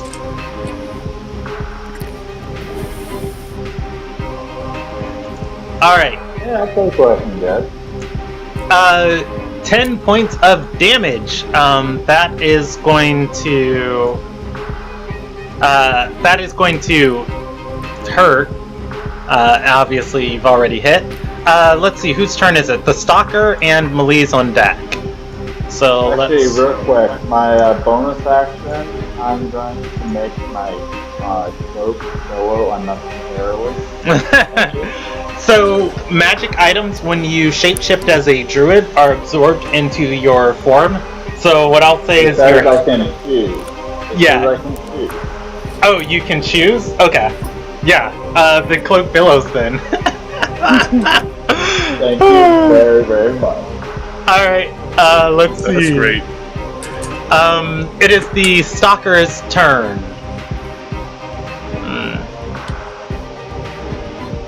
guess we better slap a restraining order on it. Alright, Rebel Belt Stalker. He's gonna do the thing he does well. Hit at Tumbutu. 20 versus Tumbutu's AC. Only the first one has. Okay, awesome. And he didn't have advantage on those, so it's the... Wait, does he have advantage? No, he does not. Okay. Alright, so 20 is going to go ahead. It's going to be 5 points of piercing damage on Tumbutu. That is the Stalker's turn. On Malise's turn, Malise If he doesn't have advantage, that's great. Malise does not have advantage. He was the one granting you guys advantage. How does he not have advantage when dude just got beat up by a bear? Let's see. Malise And weapons hit by with a hammer. And Yeah. hit by a hammer. Oh, he's having a bad day. It's just he doesn't get advantage that way. Malise's weapon is also tangled up in this essentially grapple check. Malise doesn't have advantage. It's going to be a 19 that's going to hit. And he's going to, again, do another lock check to grant advantage. Alright, he does have advantage on strength checks while he's raging, and the commander has to contest that. Alright, the commander is going to roll a athletics check. The commander does not have advantage, he fails. Okay, let me turn this setting on right now, because for NPCs, it auto-rolls everything with advantage unless you tell it not to. So, that's the reason why we're getting so many rolls. Alright, so he is going to fail that. Malise locks weapons with him for the second time. The first attack is going to deal 12 points of slashing damage, and I will record that. Tumbutu, your turn. Regus on deck.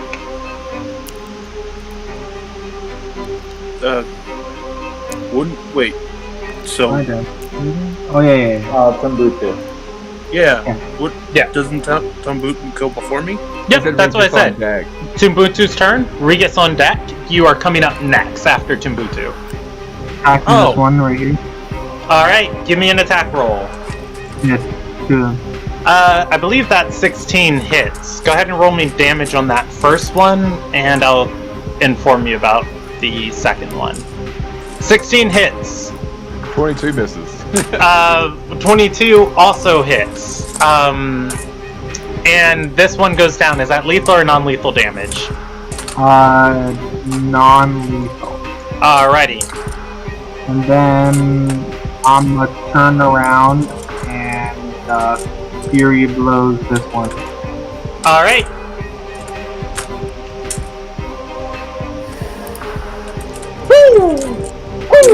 You might have some confidence. 22 and 27 hit. Roll damage and damage. Alright.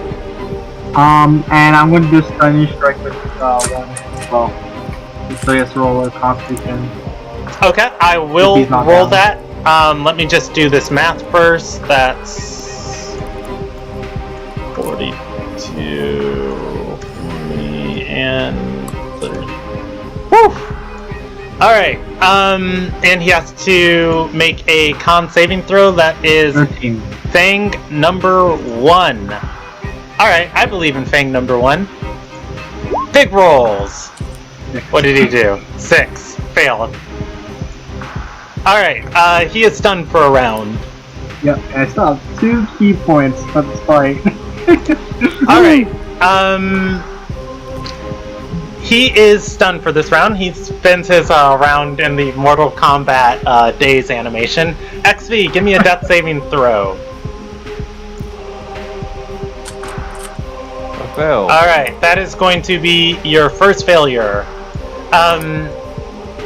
This one is going to move here, and he is going to say, "Hey, stop smacking me friend around like that." I wasn't just attacking, I was fucking, like, roundhouse kicking his ass. That is going to be a miss, And before I roll that, the second one is going to be a hit. He's going to deal 25 points of slashing damage. Thus. Owie. How is it not Regis' turn? Like, did it really skip Regis? Oh, wait, I did skip Regis. Alright. In fairness... That's it. Huh? Oh, never mind. Yeah.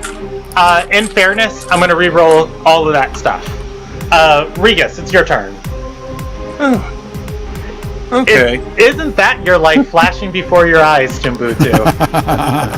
You're welcome. And Brandon, how does a centaur have 3d6 worth of damage? A centaur? It's not a centaur. That's Scimitar. A Scimitar. Oh, a scimitar. A scimitar. These guys look more cunning than the other orcs. They're roguelike in nature. Okay. It is Regis's turn. Yeah. Okay. So there's still.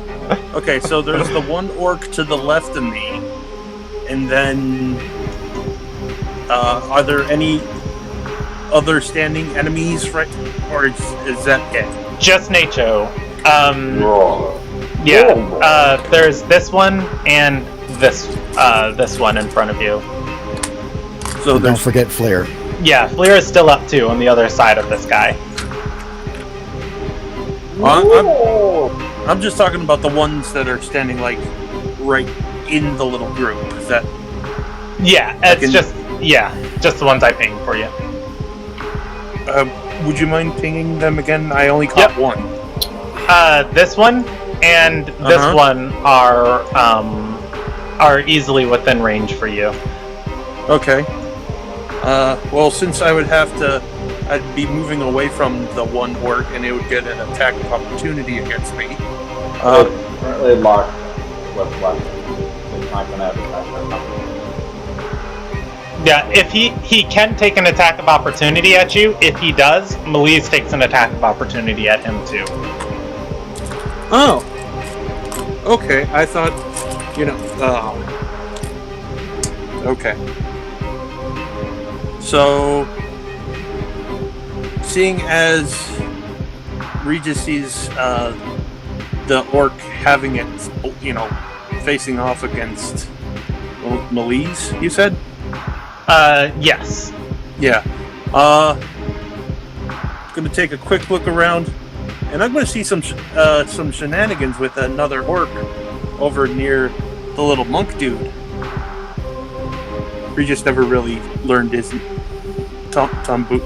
Tambutu's name other than drunk monk. Yeah, I mean, I'm fucking like 2v1 people over here. We know.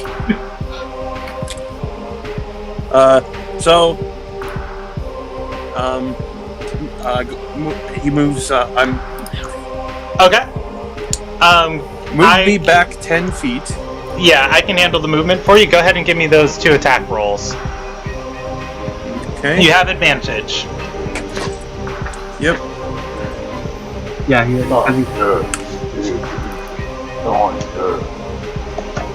First one, 26. Oh, that's gonna miss. No, I'm kidding. Roll damage. Jesus. Oh Lord.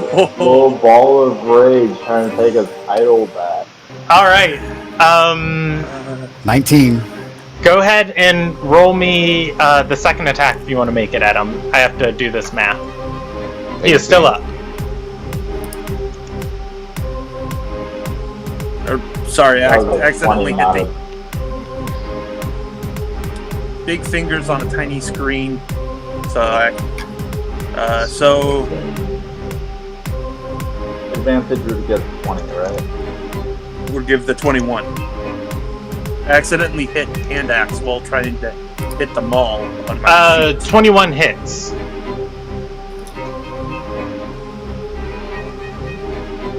So 9, 10. All right. He is very bloodied, but he is still up. Yeah. I go in, I hit him twice. You know, the sound of thunder and streaks of lightning spring forth from his chest up on impact. All right. Now, XV, give me a death saving throw. Me? Yes. I failed. All right. Number one. I'm gonna put a sad face over XV. The sad face denotes you have one failure. I have 2 failures. No, you Never correct the DM. I was re-rolling the one I made you roll earlier because we rolled out of order. No, I rolled mine in order. Wait. No, you didn't. You didn't. After Regis, there's a dude that Regis was supposed to go before that. All right. So, with that, this orc is... He doesn't like any of this. It's crazy. And... Yeah, crazy halfling. There we go. Hey, Brandon, I'm sorry to interrupt. What's After up? Regis, is it not the dude that he literally just attacked? Yeah, he's stunned. Oh, he's stunned. Okay. Yes, he is stunned. Gotcha. Alright, he's going to move there and...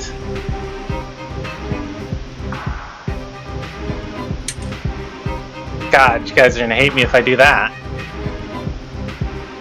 Brandon, I'm going to hate you if you kill me. Hold on, let's see.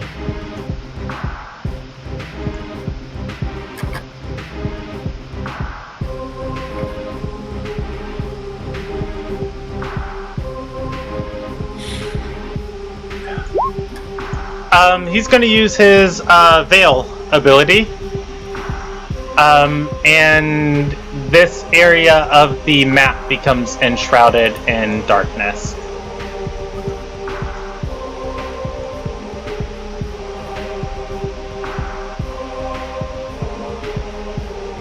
I take it you're drawing the air. Oh, wow. Yep. Alright. That is his turn. It is Nope. Z! Roll me another death saving throw. You have 1 success currently. Yep. Let's... Fleer on deck. That is going to be 1 failure. I'm going to put a sad face on you. Sure. Alright. It is Fleer's turn. Sometimes, when you make aggressive creatures, you don't give them a lot of ability to heal themselves.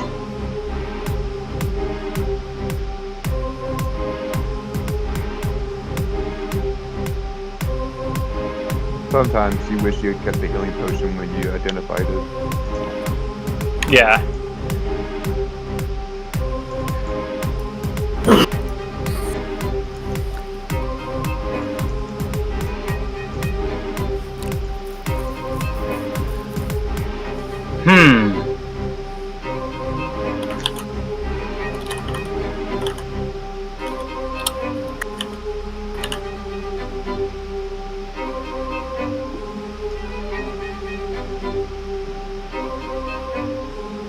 Wait, look with one thing. Why is the big box so not where I am?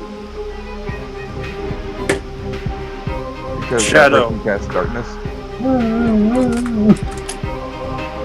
So this just means we need someone to cast Magic Missile.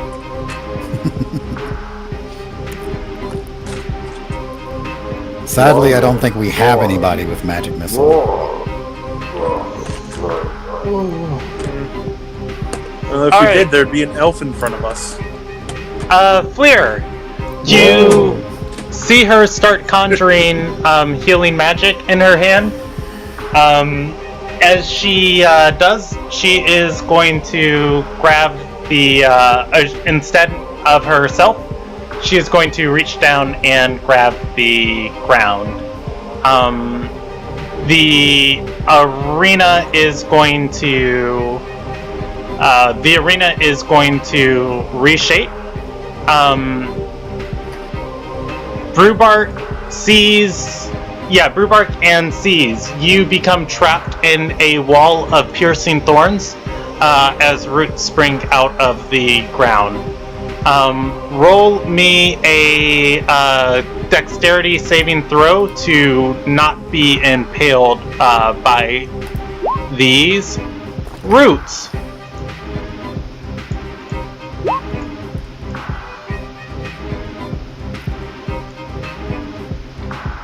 Alright. You each take 28 points of piercing damage. Whoa! And Brewdog turns back into an orc. Alright, you do take the rollover damage from the whatever, the extra is. Do you? Alright. No, it should just be 0 and then goes. No, I think you do. I think you do too.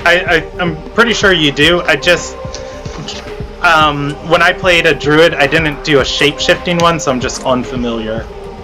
I will double check to make sure I'm not cheating you.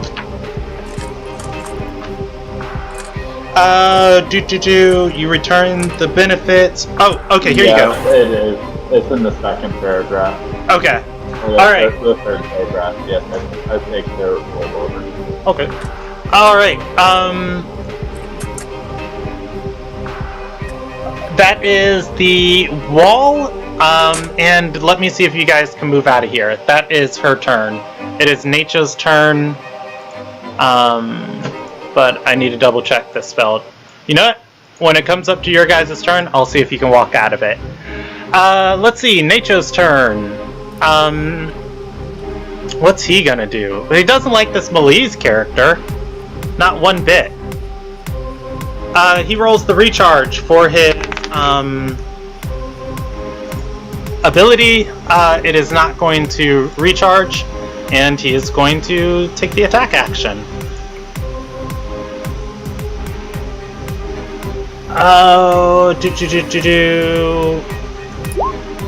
These are both at Malise, and they're not at advantage.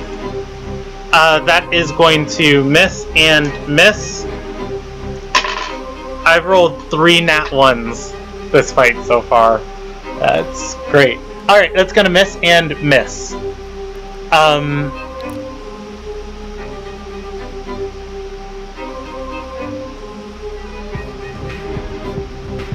Okay, thank you for linking that for me, Jordan. It saved me time. Alright, it is a Sea Blessed Horror. That one is just unconscious. It is the Scale Bless. Oh, it's Caesar's turn. Wait a minute. Doesn't that one take damage from the thorns? Yeah, it would take damage from the thorns. I will. Well, actually, it's just going to give it a death saving throw, and it's going to start rolling death saving throws.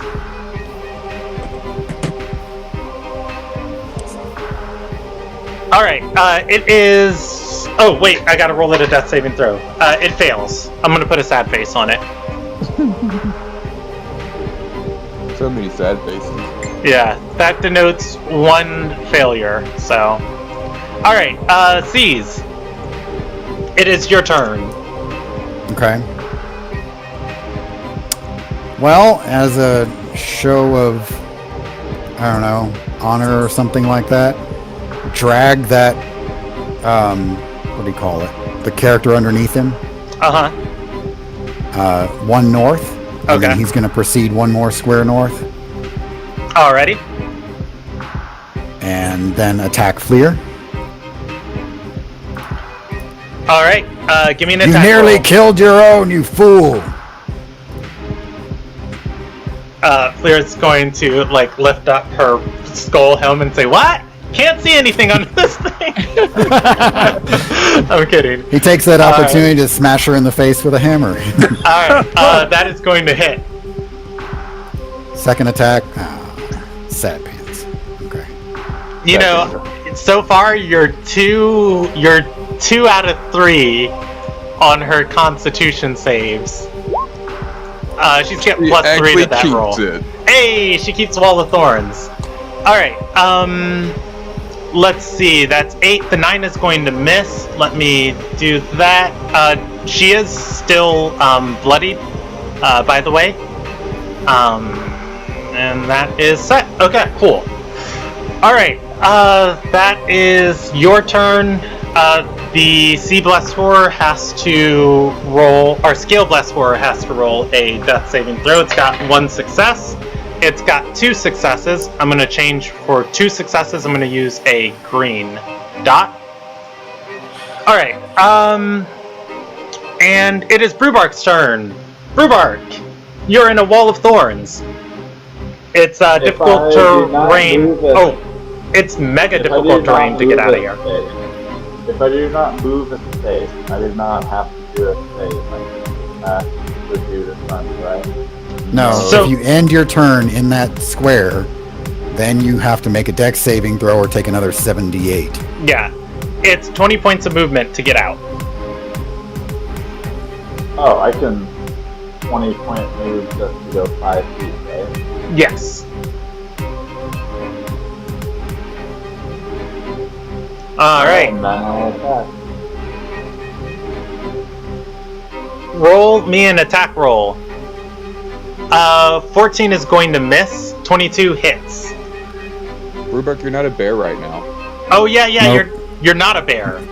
Well, he can reshift. Yeah, and do use you his other wild reshift? shape. Because it's only a bonus action to do so.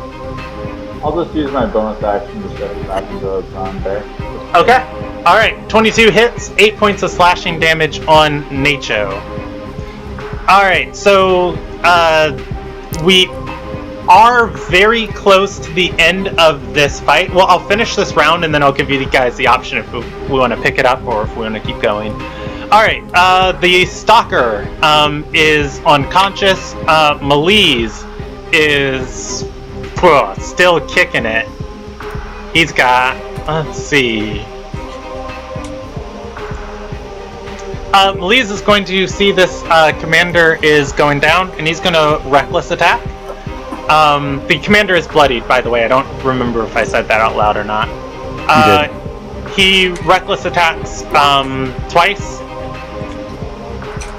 and that is going to be a hit and a hit. Alright, the commander goes down. I don't have a good grip on the morality of Chris's character because he doesn't say a lot. Please don't kill him. Before the match started, I told everyone, look, please, not Yeah, your critical. he's chaotic good, so I'm going to say his damage is non-lethal. Alright. With that is the end of the round. Alright, so we are over our session time. The NPCs that are up are hanging on by slivers of HP. Do you guys want to pick up next session here, or do you want to finish out this fight? I'd like to finish it. I have no problem keeping going. Okay. Alright, top of the round, Tumbutu. You are in magical darkness. You can't see anything around you. You hear footsteps, and you're aware there are creatures. I could hear the bear roaring out loud, right? Yes, you can hear Brewbark roaring. Can I go towards his direction and, like, if I feel his fur, climb on his back? Yeah, let's see. I think what's fair here, I'm going to move you guys to... Oh, that's a new island. You guys haven't seen that one. I'm going to move you guys there for a second. And I'm going to adjust the combat grid underneath the darkness. Let's see. GM layer. And you are going to move here. And everybody else to the GM layer. Alright. And let's go to the GM layer and send this back to the token layer. Awesome. Alright, and I'm going to bring you guys back. So some people who are in the darkness are off of the turn order. I'll let us know where we're at on it, as need be. Alright, so Tumbutu. Well, I'm on Brew. Do I climb up on Brew Bear back? Yeah, go ahead. Okay, and then I want to like volt off into like go over here. So I just use them as like a stool for me. Alright, you have the movement to just walk there, but that's also perfectly fine. Give me an attack roll if you choose to take it. I'm definitely attacking for sure. Okay. Let's go with the double rapier. Alright, that is going to hit and miss. Fleer is incredibly bloodied. I'm a fury of blows. Alright, give me 2 more attack rolls. Is that your last key point? That is a hit and a hit. I still have one more key point, because fury of blows is only one. Okay, go for it. Well, no, you can't Fury of Blows again, but give me those 2 damages. Ooh, baby cakes! What are you creepy little... Is that last one... Is that Nearly last max every one, time. 0, or is that last one lethal or non-lethal damage? Lethal. Alright. God damn it. That's my price going down like little asshole. Alright, alright, she goes down. Oof. And that is their, that is, your turn. Alright, Regis, it's your turn. You hear footsteps. The first of my Fury of Blows, by the way, was a shot to nuts. Mm-hmm. Or that area. She doesn't have nuts. Yeah. Oh, to the vagina. Still hurts. Regis, it is your turn. You hear... Have a check real quick? Say that one more time. Does Geeth have one more check real quick? Not yet. There are some people who can't be seen on the initiative order because I have them on the GM layer. So, Regis, it is currently your turn. You hear footsteps around you and the sound of fighting outside, but everything around you is pitch black.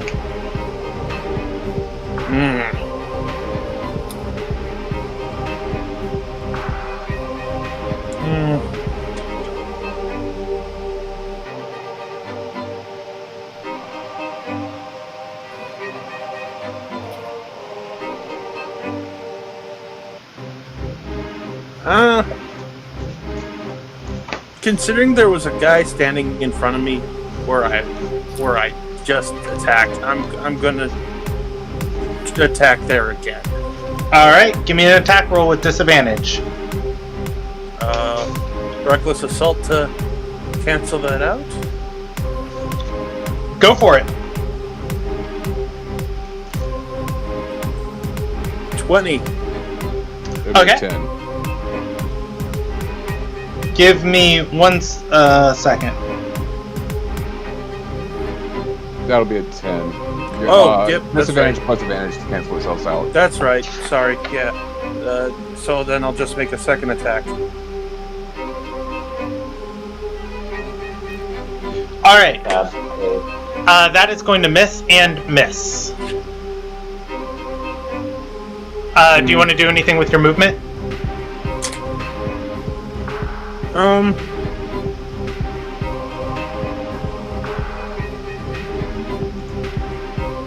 I can't disengage because that would be...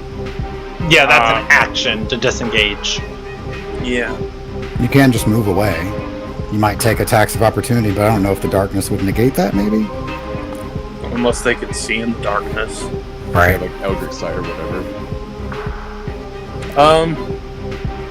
I'm gonna move back 20 feet from...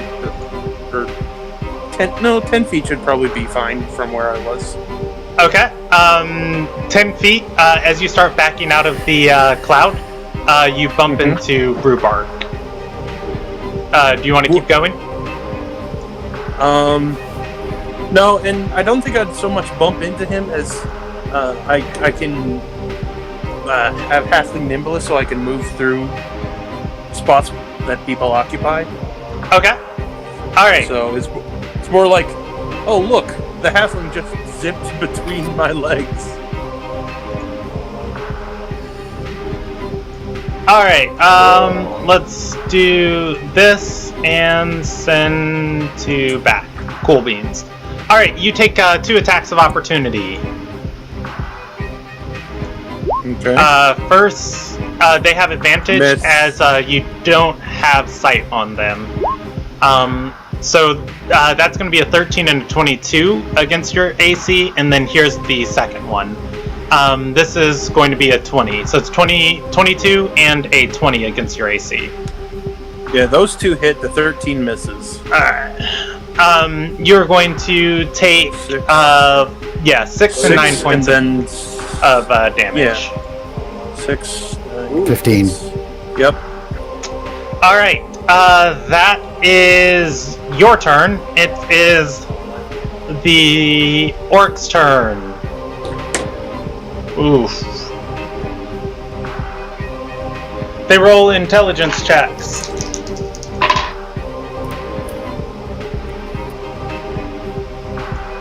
Just a gameplay question. When I shape this back into a brown bear, do I regain full HP of the brown bear?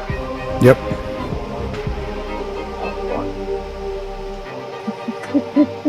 Yeah, it's like a whole fresh bear. Yeah, benefits of being a druid. They have a bunch of HP.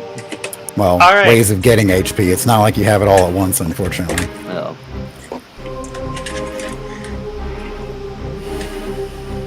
As long as I get a turn in between getting screwed over, like I'll live. Alright, so these orcs are going to drop the darkness. Wow, it is just storming here out of nowhere. It's been raining on and off today here too. They have their scimitars up as they see Fleer and Nacho drop. They are. The first one is going to say, there was a call, or rather, there was a request that there would be no blood or lives shed here, and then a call for it that we can no longer honor. We don't wish to give any more lives to avenge the fallen. Know that the Lixotl will never forget the dishonor that this port carries with it. We yield. He throws down his sword. Following the actions, Etsy, give me a death saving throw. Yay. Alright, that is 2 failures. Following Xv's turn, same thing. The other one throws down his weapon. Zeeth, give me 1 death saving throw. You have 2 successes. I'm going to move you to a green mark. You guys have 1 initiative. Or you guys have 1 initiative. The real fight starts now. I'm kidding. Rip. Wait, I thought the orcs. It was a joke. It was a joke. All right, you guys have 1 combat. The 2 remaining orcs have surrendered. So they did surrender. Yes. They recognize a losing fight when they see one. They're not going to die for no reason. They are going to go home and tell everybody, though, that in the orcish traditional chant, y'all ain't shit. I'm kidding. Do you guys want to end here for the night, and then we can pick up next session, and I'll total up experience? Yeah. Yes. I have one last little thing to do. Mm-hmm. Do that wide-armed. I'm going to hit 2 people at once. Face slap across. Regis and Tumbutu, I think, were the ones that dropped killing blows on people. Smack, smack. I use my reaction to dodge. You cannot. And I bellow my cape. And then he proceeds to stabilize Fleer right next to him. Okay. Go help our people. Go help everyone. I dodge. Acrobatics. I would like to do a medicine check for XP or whatever I need to do to try and help XP. Yeah, let's settle that this session because that way I don't have to remember what all these marks on everybody means. All right. I wanted to leave it ambiguous to see whether they actually remembered to revive us later, or I died by death saving throws. So Brewbark, give me a medicine check. I mean, if I was running this as like a TV show on a major network or something, yeah, that's the point then. But we're all here to just like have fun and hang out. Okay, so XP's gonna stabilize. Give me a medicine check for C's, and Melise will Melise help you, or will he help this C bless horror next to him? I'm gonna roll a evens or odds. Evens, he helps you. Odds, okay, he's gonna help Fleer. So go ahead and give me the help or medicine check with advantage from C's. I already rolled once and got a 16. Is that good enough, or should I go ahead and roll it again? Oh, okay. I didn't see you rolled that. That's fine. He's gonna help the witchamajigger then. Okay. Yeah, you stabilize her. He helps the sea blessed horror, or the scale blessed horror. This one was unconscious. This one was unconscious. Nacho is unconscious. Hang on. The one that Tumbutu I think is standing over, or standing next to was. Oh, yeah. Was rolling death saves because of that wall of thorns. Yeah. All right. No, you pulled him out of the wall of thorn. Oh, yeah. Right. He still took the damage. Yeah. He was non-lethal down and then took that. So. Tumbutu and Rigas, if you guys want to. Having been slapped out of his rage, he's gonna look confused as like, the hell are you talking about? I just hit the guy, but he's gonna walk over to the orc that he hit that is apparently bleeding, and he's gonna try and stabilize and. All right, and so now the only person who can help seize this round is Tumbutu. That's okay. He doesn't need it this time. No, Z. Tumbutu, do you want to try and help Zeeth up? Otherwise, he has one more check to roll before anybody else can get to him. Yeah. Okay. No. There's a bear over there, so I'm like, what's going on? Nope, way over here. Yeah. All right, roll me a medicine check. Or just drop that potion. To try and stabilize him. Oh, yeah, you have a potion. You can heal him. Medicine check. Save for later. I quickly ask, I guess. If they say yes, I do it. I give them the potion. That's not just medicine. Medicine check. All right. We can do that the other way around, maybe, but go ahead. Z, you. Okay, you want to drop the potion. You are going to regain, let's see, 3, 3, 6, 7, 8, plus 4, 12 points of HP. Yeah, use the potion. Elander steps back onto the stage. His hand is outstretched, and the parts of the crowd are cheering for you. Other parts of the crowd are kind of disappointed, like, ah. They didn't kill him? We'll pick up here next session. So if you guys want to stick around, I'm going to total up experience. Brandon does math on stream. Oh no, we've been in the derpiest screen all night long. Oh my god, no. I was on a black screen for the entire broadcast. Oh no. Oh, okay, that's Everything's fine. literally a podcast this episode. Yeah. That's rough. Okay. Anyways, luckily I did talk about everything and we got the final screen here. Alright, so let's see. If you guys, those who have to go, you can. I'm going to total up experience and I will type it into your chat too, but I'm also going to say it on the stream so that it gets recorded here. I did scale up this encounter super high, just because you guys, your group has been like really good tactically, so I felt you guys could handle it. So it's a little outside of your threshold, but you guys did well. Those That just means we should get more XP. No, I mean you're going to get the XP that these guys are worth. But I love you, Brandon, for immediately being like, okay, these orcs know to take down the casters first. So, yeah, Thief and XP, you're dead. no, that was me as a dungeon master, where it's just like, I want to do this. Would they know to do this? And then, yeah, they did. I'll hop out now. Okay, I will make sure and put experience in the thing. All right, so Fleer, herself, believe it or not, was a challenge rating 7 creature.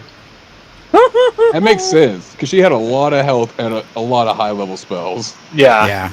Wall of Fire? Wall of Fire and Wall of Thorns? Yeah. Yeah, I looked up Wall of Thorns. That's a 6th level spell. I was like, holy shit. What? When I saw how much damage it did, I was like, that's a high-level spell. I was debating, like, not using it. I was just like, don't do this to them. Don't do... But I was just like, if I keep pulling punches, you know, we're never going to see what you guys are capable of.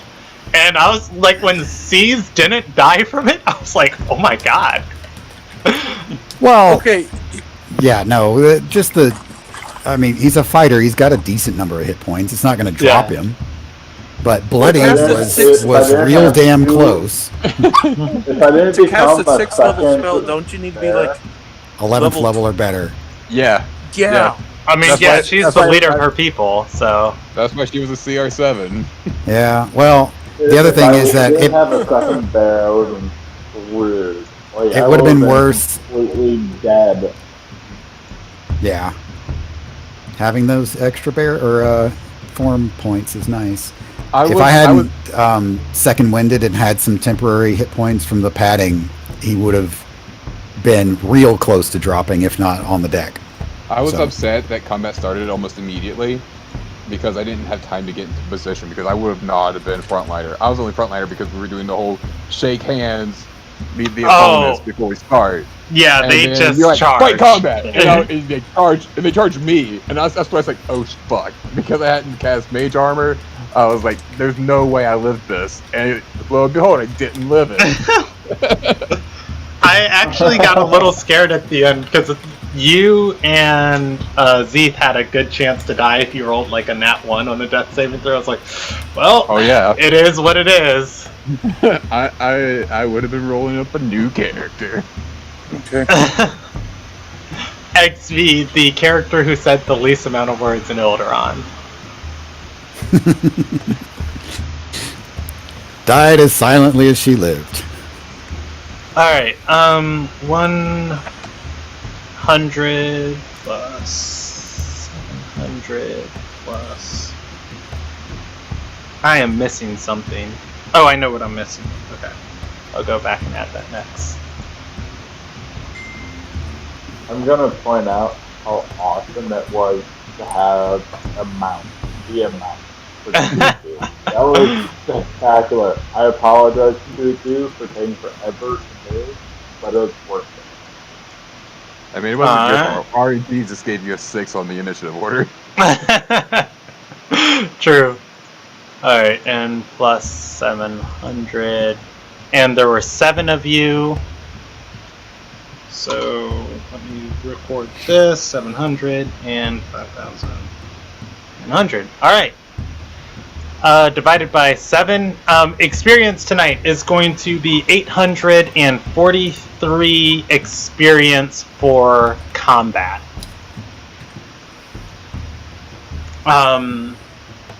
And yeah, I think I'm just going to do combat experience for tonight.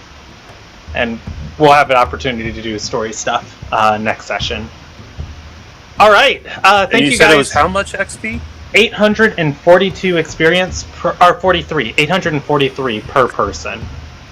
And your next session is going to be on the 9th of August.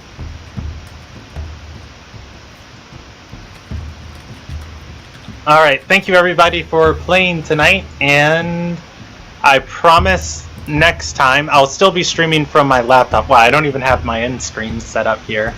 I'll still be streaming from my laptop, but all the settings will be updated, and then I will be good. I'm going to end the broadcast here. Everybody watching on YouTube, thank you for